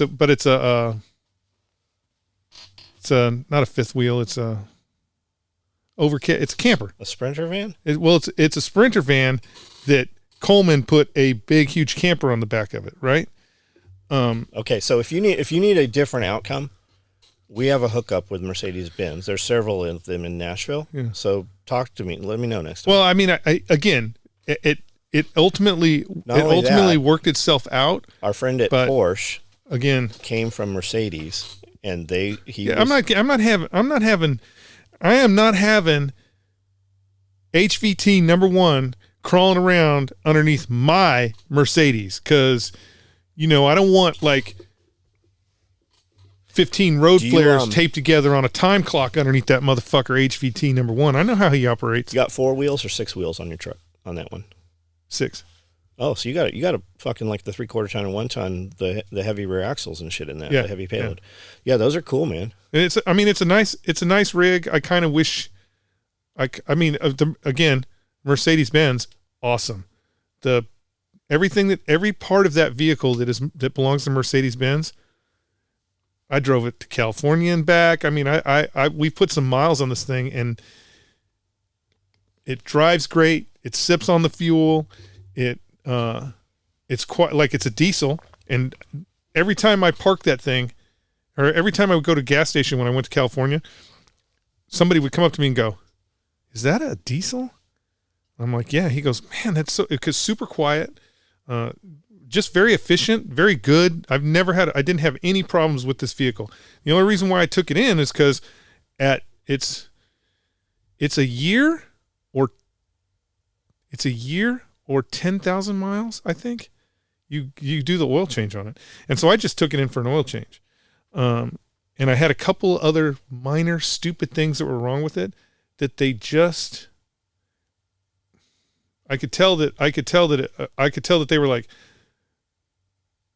this is the fucking station wagon. It's not $100,000. So let's just quickly do the oil change. So there were some issues, but again, it all worked out. I would go back to that Mercedes-Benz deal. And after just talking to the guy, after just talking to my rep, I went out in the parking lot and walked around and went, what Mercedes-Benz could I, what Mercedes-Benz could I buy just because their service department was so fucking awesome? Yeah, don't buy one without. No, I won't. Here's the problem. I won't buy one because of HVT number one. Every time because like I will see G-Wagons. I'll see G-Wagons for sale that are like, $28,000. And I'll be like, oh. The brakes still cost $5,000. Yeah, the HVT number one's like, yeah, but the fucking brakes still cost $5,000, the damn everything. And so that is the only reason why I don't have a G-Wagon is because. You want a G-Wagon? I mean, I would like to have one of the military G-Wagons. That's not the same thing. I know it's not the same thing. And the only reason why I say that is because it's more serviceable. Would you like to buy a G-Wagon for Gina to drive around? No way. Here's why I say that. Not effective. You see G-Wagons so much because it meets the weight threshold for commercial vehicle. So instead of paying taxes to the IRS, they will buy a commercial vehicle. Oh, gotcha. So the G-Wagon meets that threshold of the weight. As do a couple of the Porsches. That's why you see so many of when you go to Porsche, half the lots like fucking white girl vanilla, right, fucking yeah, Taycans or Cayennes. That's because so guys buy that, and right now, all of Porsche's premier cars, right, all their GT cars like the GT4s or not the 4s, but the GT2 RSs, the GT3s. You could walk in there with a duffel bag of cash and be like, I want to buy a GT3. And they're like, yeah, you and fucking 500 other people, but we got 4 allocations. The way you have to buy one of those cars, if you're not already in the family, if you're not a family member, right, you got to go in there and go, hey, I want one of these cars. I realize the situation, but I'm going to be an owner, and I'm going to be a repeat customer. I'm not just buying this to drive it for a few months and then make $100,000 when I sell it.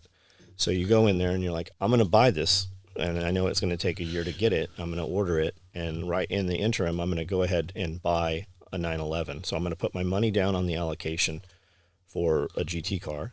I'm going to buy a 911 turbo to drive for the year, and then I'm going to trade that back in against the car when you take delivery of it. And I'll go ahead and let me get a Cayenne for my wife or whatever, right? So you're doing business. This salesman knows that you're not just an asshole to come in here and he's never going to see you again. Right. I'm invested in your company. And that's how you're going to get one of those cars. But if like you see so many of the G-Wagons because of that weight rating on there, and you can expense the whole, you don't have to depreciate it. Right. You can expense it all in the first year. So that's why you see those vehicles. So you just need to start another company. You just need to start a corporation, LLC, whatever. I mean, however we're going to form it, but right. That's it. Right. And what does that corporation look like? What's that going to do? How are you going to bring revenue in? You're going to do it through social media, number one. You're going to do it through doing classes here and there. So if you want a sniper, how to build a ghillie suit class, and you want to come out and eat beans with a knife out of cans out in Jeff's GP medium tent, if you're interested in that, let us know. I've got the tent. And the beans. Tents. Shh. And the beans. We have to expense the other ones. If you guys want to come out and learn how to dig foxholes, Jeff. Yeah, I will. If you want to dig a foxhole, if you want a class on how to repair and maintain trenching tools. Yep, we can do that too. We can do that, no problem. Or you want to know how to build missile box carriers into furniture. Well, I'm gonna have to defer that class because mine are not furniture. Mine is just a weed whacker holder. I'll defer furniture class to. Where are you from? Crossville. There's some interesting. I've seen some interesting military equipment out of Crossville. There's a ton of it. Yeah. So Crossville has like the 100-mile yard sale, but it's not. there is garage sale shit there, but most of it's like people who have permanent fucking areas out in fields. Huge surplus dealers and shit out there come out, set up tent cities. Mm-hmm. It's like barter town. I want to go buy a Zodiac from your boy. Which is a trip that that Crossville has the Zodiacs. I know. And you know what else it's famous for? What's that? Bigfoot. Oh, Bigfoot. Yeah, a lot of Bigfoot sightings out there in Crossville. A Bigfoot festival. A festival Every year. like 100% of the proceeds go to helping feed children. okay, all right, I like it. I realized that we're getting on dangerous ground here, being close to Andrew Tate and all. But if you got a couple hot chicks, and we just glued fur to them, and dudes could pay to take naked pictures with Bigfootus. Oh, man, you got a For You page that is going to make millions. Bigfoot, a female Bigfoot For You page. Oh my God. First off, you're going to have a ton of, sorry ladies, but you're going to have a ton of dudes that are just going to turn into Bigfoot fetish dudes. And then you're going to have a ton of dudes that are going to want to look at it just because they're like, come on, Bigfoot. I'll bet it's already there. I'll bet it's not. I'll bet we could have a Bigfoot, captured female Bigfoot nudie page. I know where there's 2 carved Bigfoots. When I bought my cigar Indian, he has 2 Bigfoots. They're in buildings side by side, so they're not there together. But are they? I don't know if we could put their actual one piece of wood carved. They're bigger than my cigar Indians. Are they old? Yeah. That's actually interesting. Yeah, and there's a Bigfoot, and one of them's got titties. Okay, Randall, because you come from Crossville, you know this. Okay. Does female Bigfoot have 2 or multiple? Is she like us or like a dog? She's like us. So she's just gonna have 2 sets of titties. Okay, all right. I'm just because one set of titties. of 2. Because I've never run into a Bigfoot, male or female. Coming to Crossville.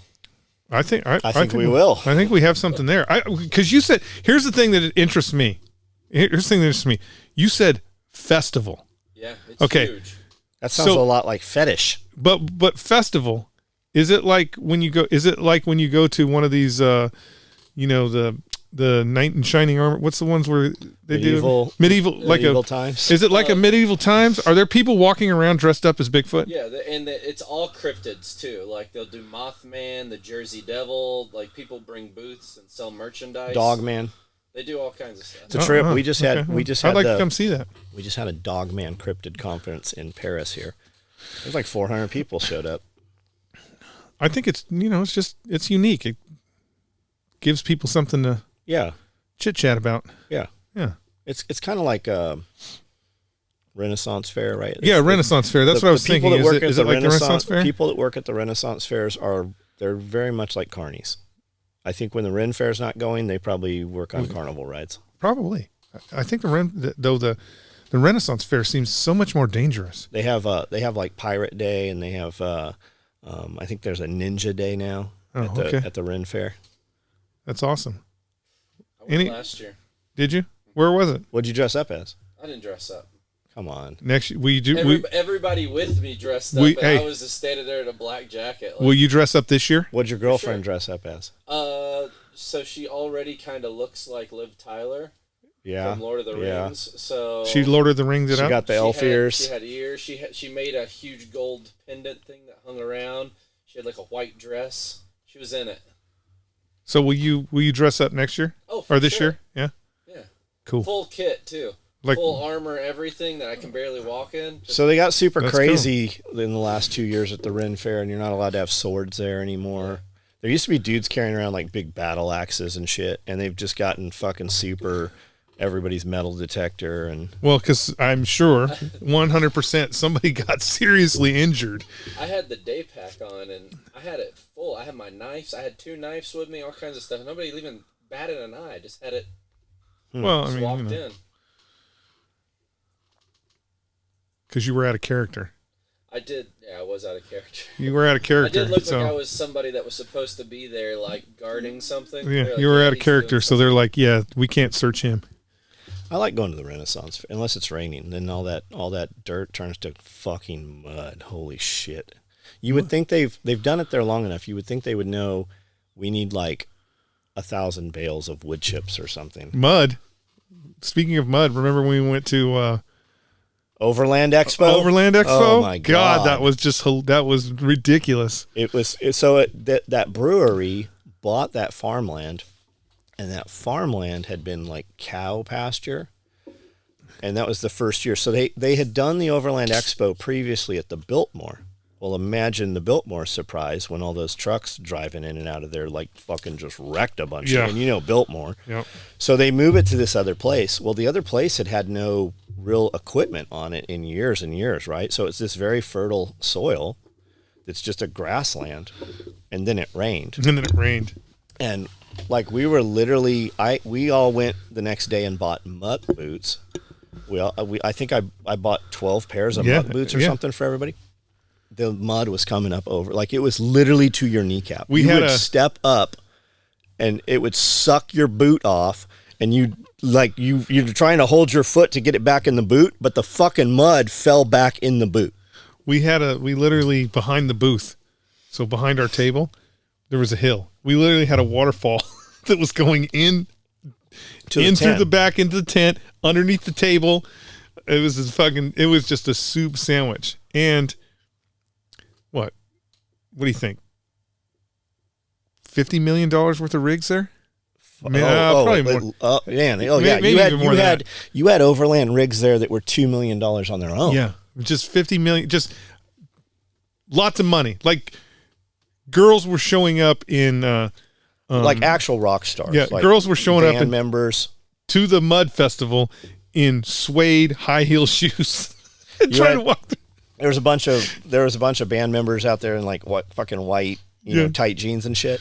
Holy shit, they were getting wrecked. It was so funny. And then the old man, was he Scottish? I think he was Scottish. He was there with Alucab. He might have been Australian. But remember that Rokon motorcycle? The Rokon motorcycle. It's this little 1960s low kind of fat Harley looking motorcycle. It has 2 chain drives. It's 2-wheel drive. Yeah. And they were selling these refrigerators, these fridge freezer combos, and they're half the size of this table in a box, right? So everybody, when we were they're like, I'd buy one, but man, I don't want to have to carry it in this mud. He's like, I'll deliver it to you wherever you're at, all day long. And dude, you can't see half the motorcycle. It's literally moving through the mud. That thing never stopped. It never stalled. Never a problem. Holy shit, was that thing awesome? Like if you were there looking at Overland rigs, like if you were there looking at all the cool gadgets and shit that you could, the 6x6 Overland rigs that were there and all that fucking motorcycle, that was the buy. If anybody who did not figure out that was the buy didn't know what they were doing, because he literally, like right in front of our booth, because we had a waterfall, right in front of our booth, the mud easy to your knees. And every time he had to deliver a refrigerator, he would come right by us.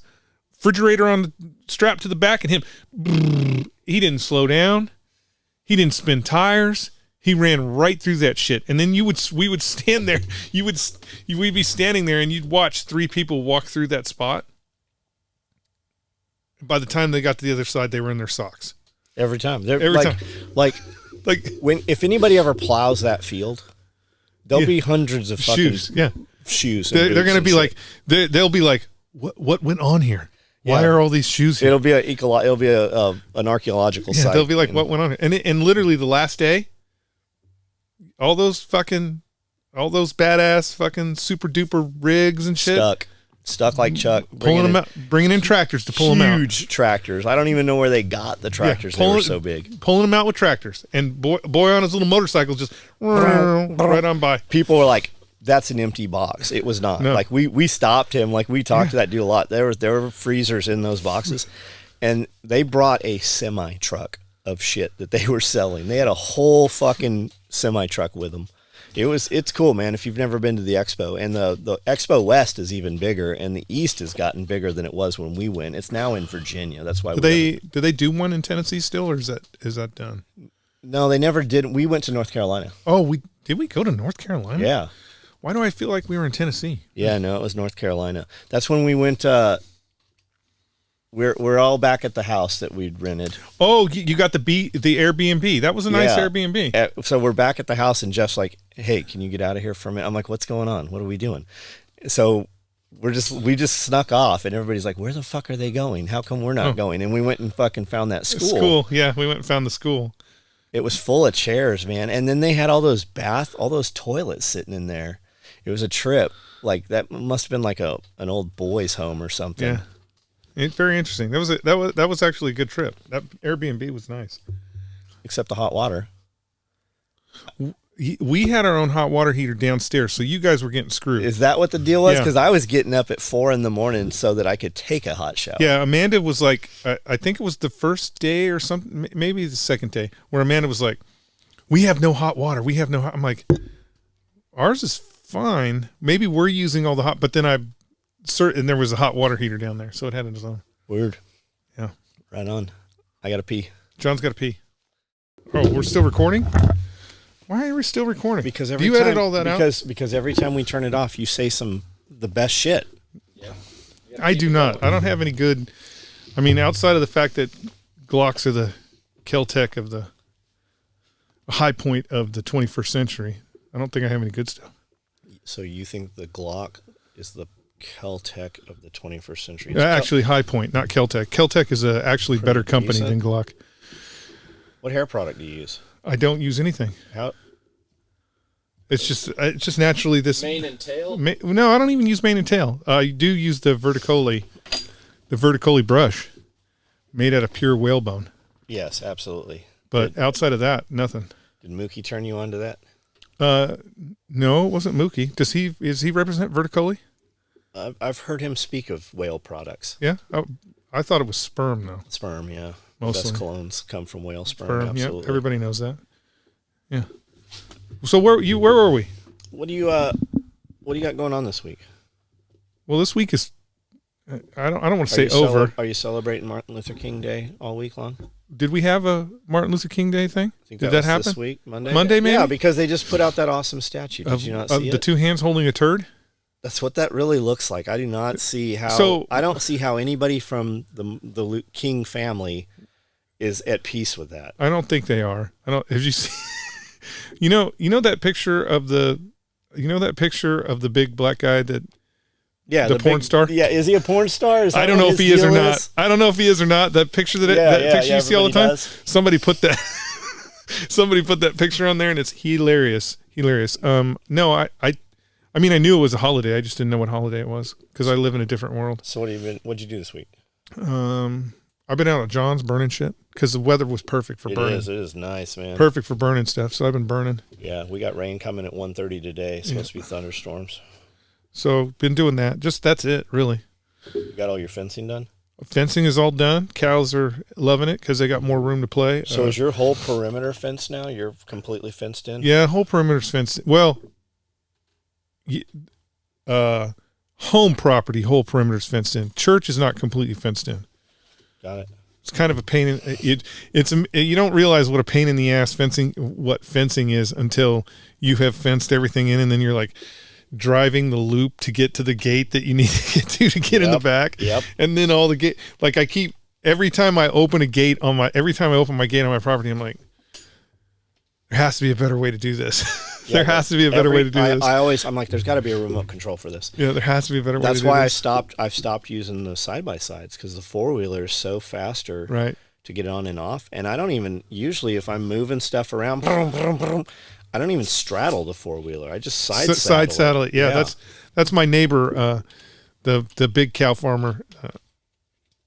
Every time I see him, he's in his four-wheeler, like checking the fences, and he's side saddling it. Yeah, it's just faster. It's just faster. Yeah. So nothing. I don't have anything planned for this. I got to go to Wes's and pick up some tires. Yeah. Was he able to mount those? He mounted. Oh, I got some beautiful videos of it. He mounted them. with the explosions in a non-OSHA approved way, and it took it. It actually, I was nervous. I was nervous because I saw the. Were you present? I was present. I was supposed to. Initially, I was just going to leave him there, and Wes was going to mess with him later. But I think the curiosity of the different thing got to Wes, and so he came out and he was like, he basically took charge of the situation and started doing it because his brother had already said we will do this. Yeah, well his employee was having some hard times with it because he was nervous about blowing the shop up, and so Wes took charge, and first couple of tries, nothing like the first couple of tries, the sidewalls didn't even move. Like they were just like, like I'm like. So what'd they use? Ether. Like as in the form of starter fluid, or like they just have ether tanks? No, as in the form of starter fluid. So, guys, if you're not aware, like starter fluid or layout fluid, there's a lot of things that have ether in them. If you give them to somebody, you will permanently fuck them up, though, if not kill them, because it's not a clean form of ether. Don't if you're thinking about ether bunnying somebody, don't do it with the starter ether fluid. Bunny. Did you ever have ether in your loadout for deployment? Like, was that Marine Corps issued? Never issued. I don't even. The reality is, I'm sure if there's a doc out there that's watching this, he will be able to say yes, we had ether somewhere, because they had to have. Because in the first Gulf War, they had the famous case of the ether bunny. For real? Yeah. I figure there's some other thing they're using at that point. Okay, tell us about the ether bunny. You had this situation where not in Kuwait, it was in Saudi Arabia proper. So in the rear in your support areas, they actually set up really big tents, and people sleep in those really big tents. And where, if you're in the infantry, you're out in a fucking fighting hole on the border getting ready to go into Iraq or Kuwait at the time. So these individuals are waking up with fucking blistering headaches. Female or male? Male are waking up with blistering headaches and sore buttholes. Oh my God. And initially you have to figure, first off, there has to be a percentage of individuals. There has to be a percentage Aren't where there multiple people in the tents? Yes. There has to be a percentage where they're just like, I'm not going to say a fucking thing. I don't know what happened. I'm not saying a thing. But then, eventually enough people were complaining about this rare fucking phenomenon that it was actually coined the ether bunny. Well, they didn't know it was ether.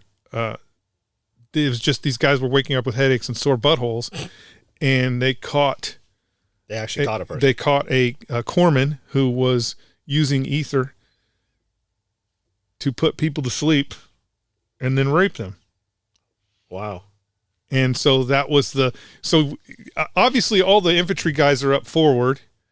There's a war getting ready to go on. We go into Kuwait. That happens. Kuwait ends, right? It's all over. Now you have to retrograde. And once you're retrograding, then the infantry guys get to sleep in the tents because we're getting ready to go home. And by that time, the ghost stories of be careful of the ether bunny. The ether bunny is running around here and you might get raped. And so that's where the ghost story started. Do you think it really happened? 100%. Yeah, I think it really happened. How was a dude able to go in and I mean, there's what? Depending on the tent, there could be 80 people in there. In a just open bay. Open bay, sleeping on cots. So somebody had to know this was happening and not do anything about it. Not necessarily. First off, the wind is ridiculous. Like, I should bring in some videos for you guys to look at. The wind is ridiculous. Like, it's so loud. It is literally so loud in those tents when the wind's blowing that you earmuff up just to go to sleep. And the lights are usually on, like some form of light. Now they did go to red lights or dim some of the lights, but light is normally on in those tents. So when you were sleeping on your cot in your sleeping bag, it was usually over your head, ear pro in, just, dead to the world. So it's doable. I mean, you know, the reality is dudes are masturbating in there. Dudes are all doing all kinds of crazy shit in there. So one sleeping bag on a cot, and the cot's squeaking a little bit. Most people are going to be like, I can't believe he's beating off again, or something. You know what I'm saying? You're just not going to. It doesn't become relevant until, you know, you actually catch the dude, and then it becomes relative. So yeah, Ether Bunny. All right, there you have it, folks. The Ether Bunny. The Ether Bunny is real, and I don't think he was using starter fluid. Okay, so the starter fluid thing, and what you're talking about is you fill the tire up with starter fluid. Fill the tire with starter fluid. Run a Bic lighter, preferably. Run a stream of starter fluid off of the tire. Light that stream, goes into the tire. You have an explosion, and it should seat the tire on the rim. These tires, though, were J rated or super stiff tires, and so it took quite a few hits to get them to go. Like the first one took 4. They had to do it 4 different times. And Wes is like, he's got all, you know, the reality is he knows what he's doing when it comes to tires. So he's got all these different things to do and lift the tire up and all kinds of crazy shit. Plus they have big tractors. Like that's how they're doing all those big tractors and stuff. Yeah. All that equipment they have. So how much starter fluid did it take? Are we talking like an aerosol can of starter fluid? I feel sorry for I felt bad is they went through a case of starter fluid. Like each tire took like 3 cans because they just kept having to do it. And you know, the tire would catch on fire and I'd be like, is that bad? They're like, nah, it's all right. It's all right. And then just put that out. But it came down to a big strap, had to ratchet strap it and collapse the tire a little bit. And then just the perfect to get that seal to work. And it's, you know, a couple times it would it would seal. Pop that ratchet strap off, and then it would just fucking come right apart. So you're picking those up today? No, those are already on the tractor. I got to get pictures for Wes. On the Unimog. On the Unimog. Yeah, they're already back on the Unimog. They're huge. Are they too big? No, they're not. They're not too big. I have clearance.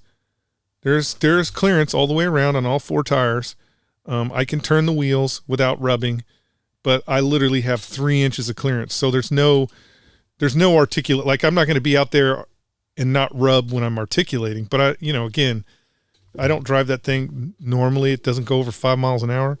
So I'm not worried about the articulation. The thing I was worried about was the tires were not rated for the weight of the vehicle. So the new tires are like, I could take another Unimog and park it on top of my Unimog, and those tires would be fine. So, okay.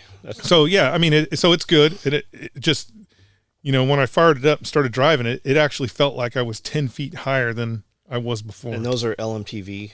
Yeah, they're LMTV tires, not rims. So you were able to put them on your rims. Yeah, I was able to put them on my rims. The hole was the same.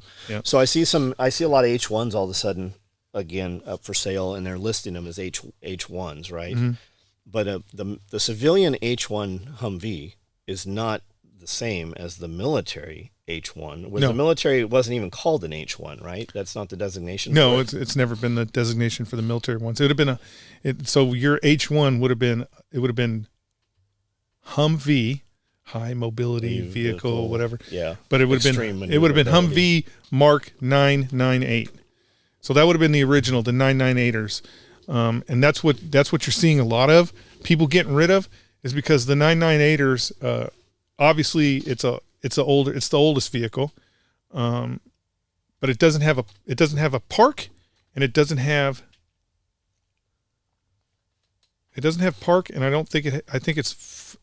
doesn't have park, and it's just a 3-speed, where the new vehicles have park and they're 4 speeds. What's the new vehicle? It'll be anything. It's like the 10 9er-8s, the 11 some.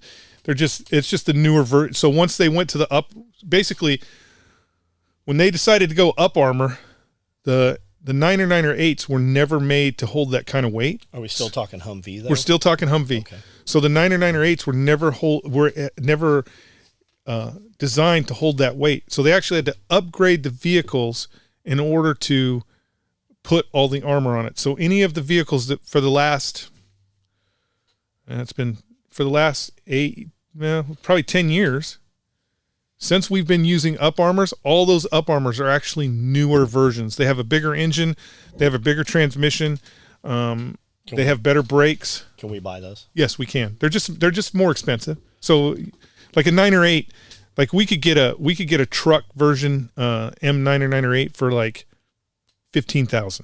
Really? Yeah, and if you want a newer vehicle, $28,000.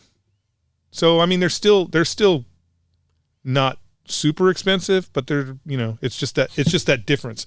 And I mean, the newer ones come with heat, air, and power windows. No, just you get it again. It depends on none of the military vehicles have ever had power windows. They never will. But I expected you to laugh about that. Actually, I mean, but heat and air is actually a new thing. So the new vehicles all come with heat. Air is an add-on accessory, but you can get a newer vehicle that has an air conditioner.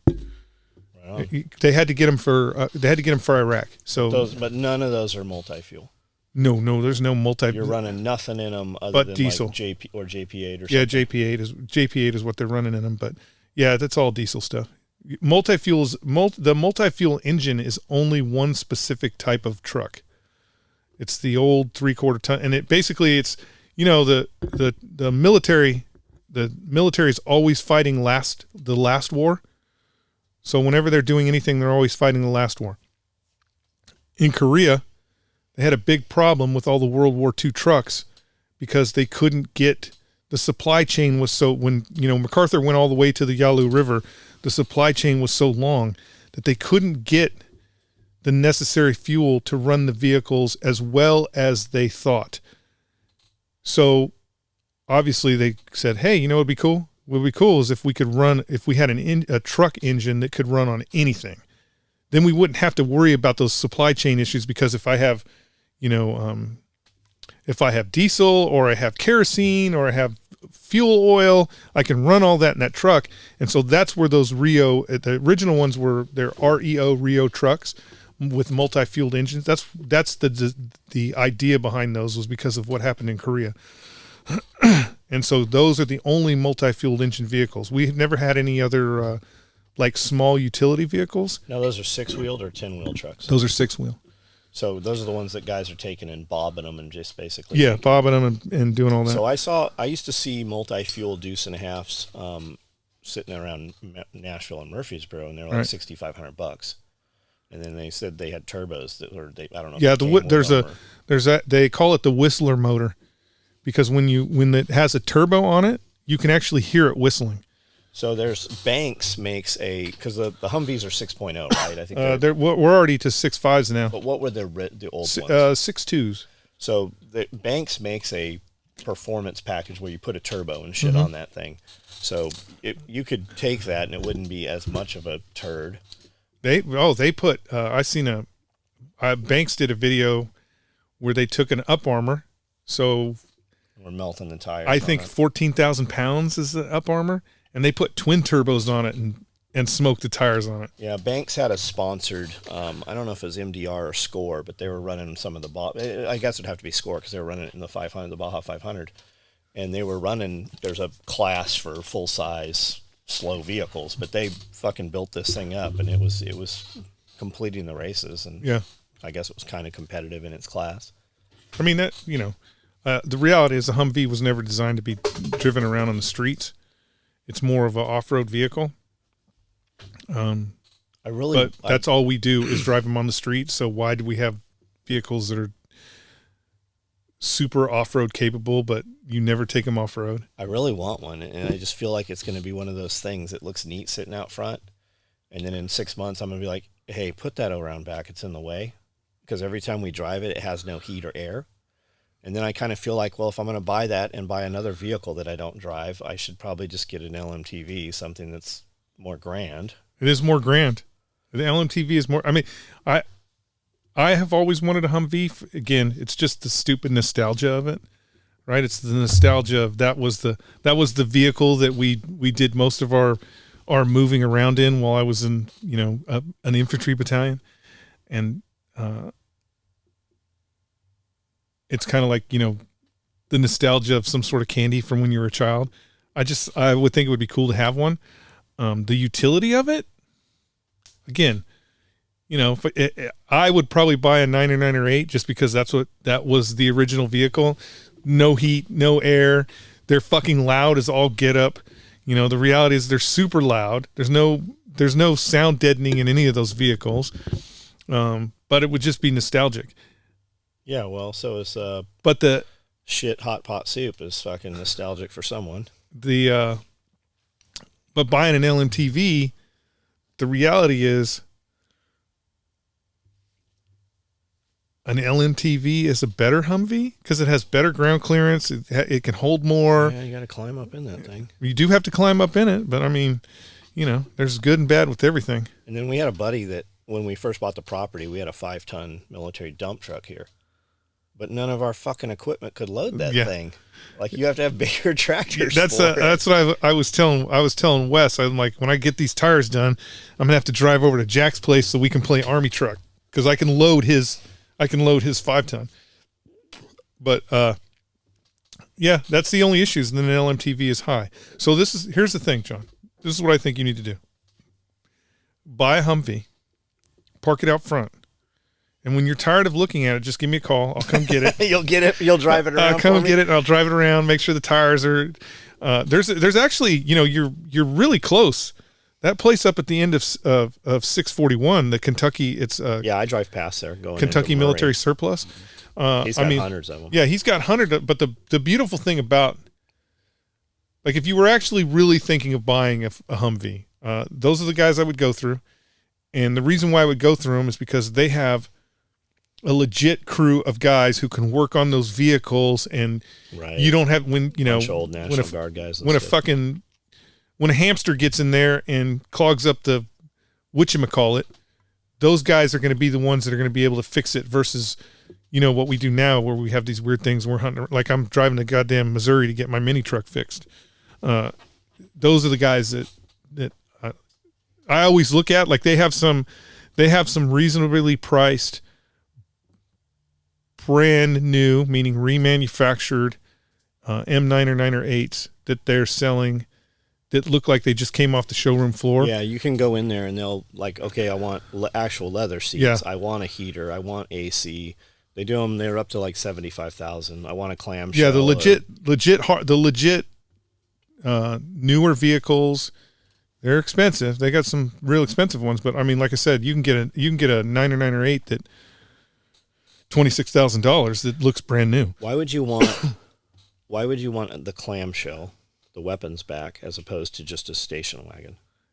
Because it's cool. It's the cool thing. But why did they have it? What was it for? Did they open it up to pop out and there's a gun there or something? No, that's considered the heavy weapons carrier. So that vehicle would have been the tow platform, or Mark 19 or 50 cal would be on that vehicle. On the ring mount. And so you had that wagon space was really for the tow missile launcher. Okay. Because that's how you took the tows in and out. Got it. It would have looked, I mean, you theoretically, because the SF guys were doing that later on, like you could put the ring mount in a station wagon vehicle and not have anything in the back to leave that space open. But initially, that's what they wanted was as a way to have weapon storage, or not weapons, ammunition storage in a closed environment that was protected from the elements.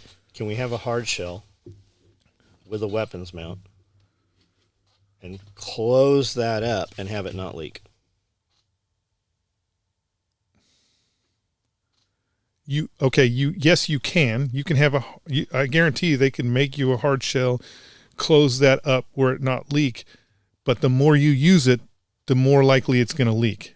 Or the more you don't use it, it's going to leak. Not really. If you don't ever open and close it, it's going to be fine for a long time. Got it. But once you start using it, you're going to create wear marks inside the rubber seals, and then it's going to leak. But a Humvee. Do you have a lot of hamster issues at your place? A Humvee is not much of a vehicle that you buy because you're worried about getting wet. Well, having driven a lot of vehicles that leaked, I don't want to drive leaking vehicles anymore. Do you have a lot of hamster problems? No, I don't have a lot of. I haven't had any. Knock on wood, like gnawed wires or anything like that. You got any panty hamsters? No panty hamsters. So I saw a meme and I thought it said panty hamsters, but really what it said was pantry hamsters. So that's been. I'm always like, hey, let me see your panty hamster. You got a panty hamster? Yeah, that's become my code word for vagina, but it really said pantry hamster. Pantry hamster, which is your sandwich maker. I see it. Yeah, pantry hamster. All right, leave them with some hope, or give them something actionable. There is no hope. We all die in the end. There's hope. Yeah, we all die in the end. Again, things aren't as bad as we thought. I don't know. It's the government will grind to a halt and not do any of the things that they pretend that they care about. Greta was arrested. She wasn't really. It was actually horseshit. Greta was arrested. Actually, fuck yeah. So there's some. If you swipe right, there's photos of her. It's in the German police. That was her. Those guys in the helmet. She brought them with her, like where they carried her out of there. Yeah, that bitch wasn't arrested. She's following the AOC playbook. There are a bunch of people online that are upset over. I think it was even on some of our posts about making fun of a. They didn't even call her retarded. A disabled girl, because she's supposed to have something. Yeah, fry burgers. Yeah. You should be more upset if you're upset at people making fun of Greta for her handicap. You should be more upset. She doesn't seem too fucking handicapped. Yeah, you should be more. You should be more upset at her family, her parents exploiting her in the way they are exploiting her. So I don't know. I don't know how we got on Greta, because she's living the dream. She was a young girl that was thrown in the spotlight. Why wouldn't she run with it? Like they're actually very wealthy. They have I know. Yeah, a yacht and all that, Why wouldn't you run with it? Why wouldn't you become the face of saving the planet while you're eating out of your plastic trays and riding on your diesel motor did you see that train? Davos, speaking of Greta, did you see Davos is going on right now, or just happened? Oh, I don't pay attention to that. Did you see that Bill Gates didn't show up, Klaus Schwab didn't show up, and George Soros didn't show up to their own party? Oh, I didn't know that. It is also said that they grounded that no pilots were allowed to fly in who had the thing, and only other pilots who had not had the thing were allowed to fly the aircraft, and they hired over 5,000 extra military contractors for security. Well, it is said that all of they called escorts. All the escorts were fully booked, and they were flying in more females. Of course. It's like Super Bowl weekend. Yeah, of course. The rich are going to do rich things. Like if you think that you're like, you know what, this hamburger patty made out of mealworms is probably the best thing for the environment ever, and you're eating your hamburger mealworm patty, that will never touch Bill Gates' lips. He will still be eating a steak. I think you're naive to think you haven't already had the mealworm patty. If you've eaten any of the vegan platforms, and you've already had mealworm patties. Is smart cities on your radar? Not really. How about 15-minute cities? Have you heard of this? I've heard of it. So it's actually happening. Yeah, they've been doing those. But that's all your push. That was the agenda 2015 or 20, whatever. What was the first agenda? 21. Yeah. Where we need to move everybody into cities. It's to lock you down and control you. So if you're worried about any of this shit, just leave the fucking city. Yeah, just leave the cities. The if cities you're are going to be you need hellscapes. To leave the city, and you're complaining about any of this, then you have shit you are really right now, you're at the point where, well, yeah, I see them putting some of those guys on the trains, but that's not me, right? I'm Jewish, but I'm not that Jewish, right? They're not going to get to us, right? You're in fucking Warsaw, Poland right now, and you better decide what you're going to fuck. There was an uprising, right? You might want to check that out. You need to decide whether you're going to get on the fucking cattle car or you're going to be the uprising. And if you want to fight that fight, wouldn't you be better off to fight that fight from somewhere else. That they can't lock you down in? Yeah, like we weren't ever locked down here, guys. Like No. none of that shit happened. It's only for the few. And I like to say when you look at the aerial view of the map, when you look at it, you know, where those red zones and those blue zones are, the bad guys only control fucking 20% of the fucking of the real estate, right? So fucking go where they're not at and start your life. Have those conversations face to face. You're not alone. They want you to believe that you are the small minority, when in reality, you are not. They just don't want you communicating. And we don't communicate face to face. We were coming out, I bought you guys cheesecake. I have all kinds of bakery shit in there. There's a new bakery in town. When we were walking out, there's this little girl, looks like a high school kid. She's probably 20. But I said, hello. You know, I was happy. I had all my goodies, right? Oh. And Cody's like, what a grumpy bitch. And I said, she's 15 to she's 20 years old, whatever. I go, they don't communicate anymore. She just ran into actual human beings almost face to face. And we were close, right? I'm surprised she wasn't wearing a mask. I go, people just can't communicate. And that's the deal, right? And we use these things to communicate more and more and more.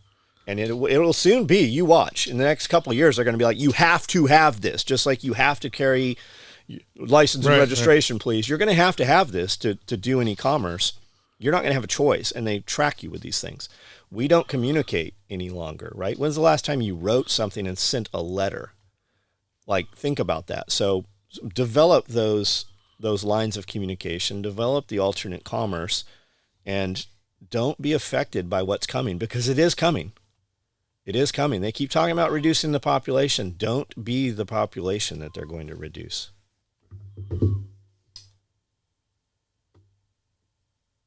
True. All right.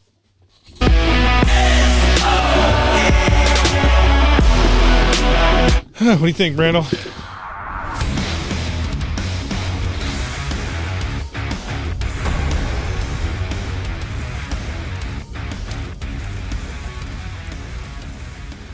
You need to hit her with the ether bunny. You need to Ether bunny. Ether bunny. All right, they're already mad at you. Arrow They are Indians. mad at you right now over the $5 gasoline thing. They're commenting. They're like, well, my college is 10 miles away. I am concerned about $5 gas. Is gas $5? No, not anymore. No, It's gone down. that's just it. It's not. Drink. Hello? I don't have any sound. Like, no volume. Sound? Am I even plugged in? Is this thing on? No, Is this thing on? Is this thing on? It is not plugged in. Is this plugged in? Oh, I got Here, sound. hold on. Let me put up my crotchal region. This is I can't get back far enough. I know. That's why I put that there. The board, but I can't get back far enough. I need to go back further. I wonder if I should go. Should I go pee before we start? I need to bring my Verticola hairbrush in. Where were we? Okay. What is this?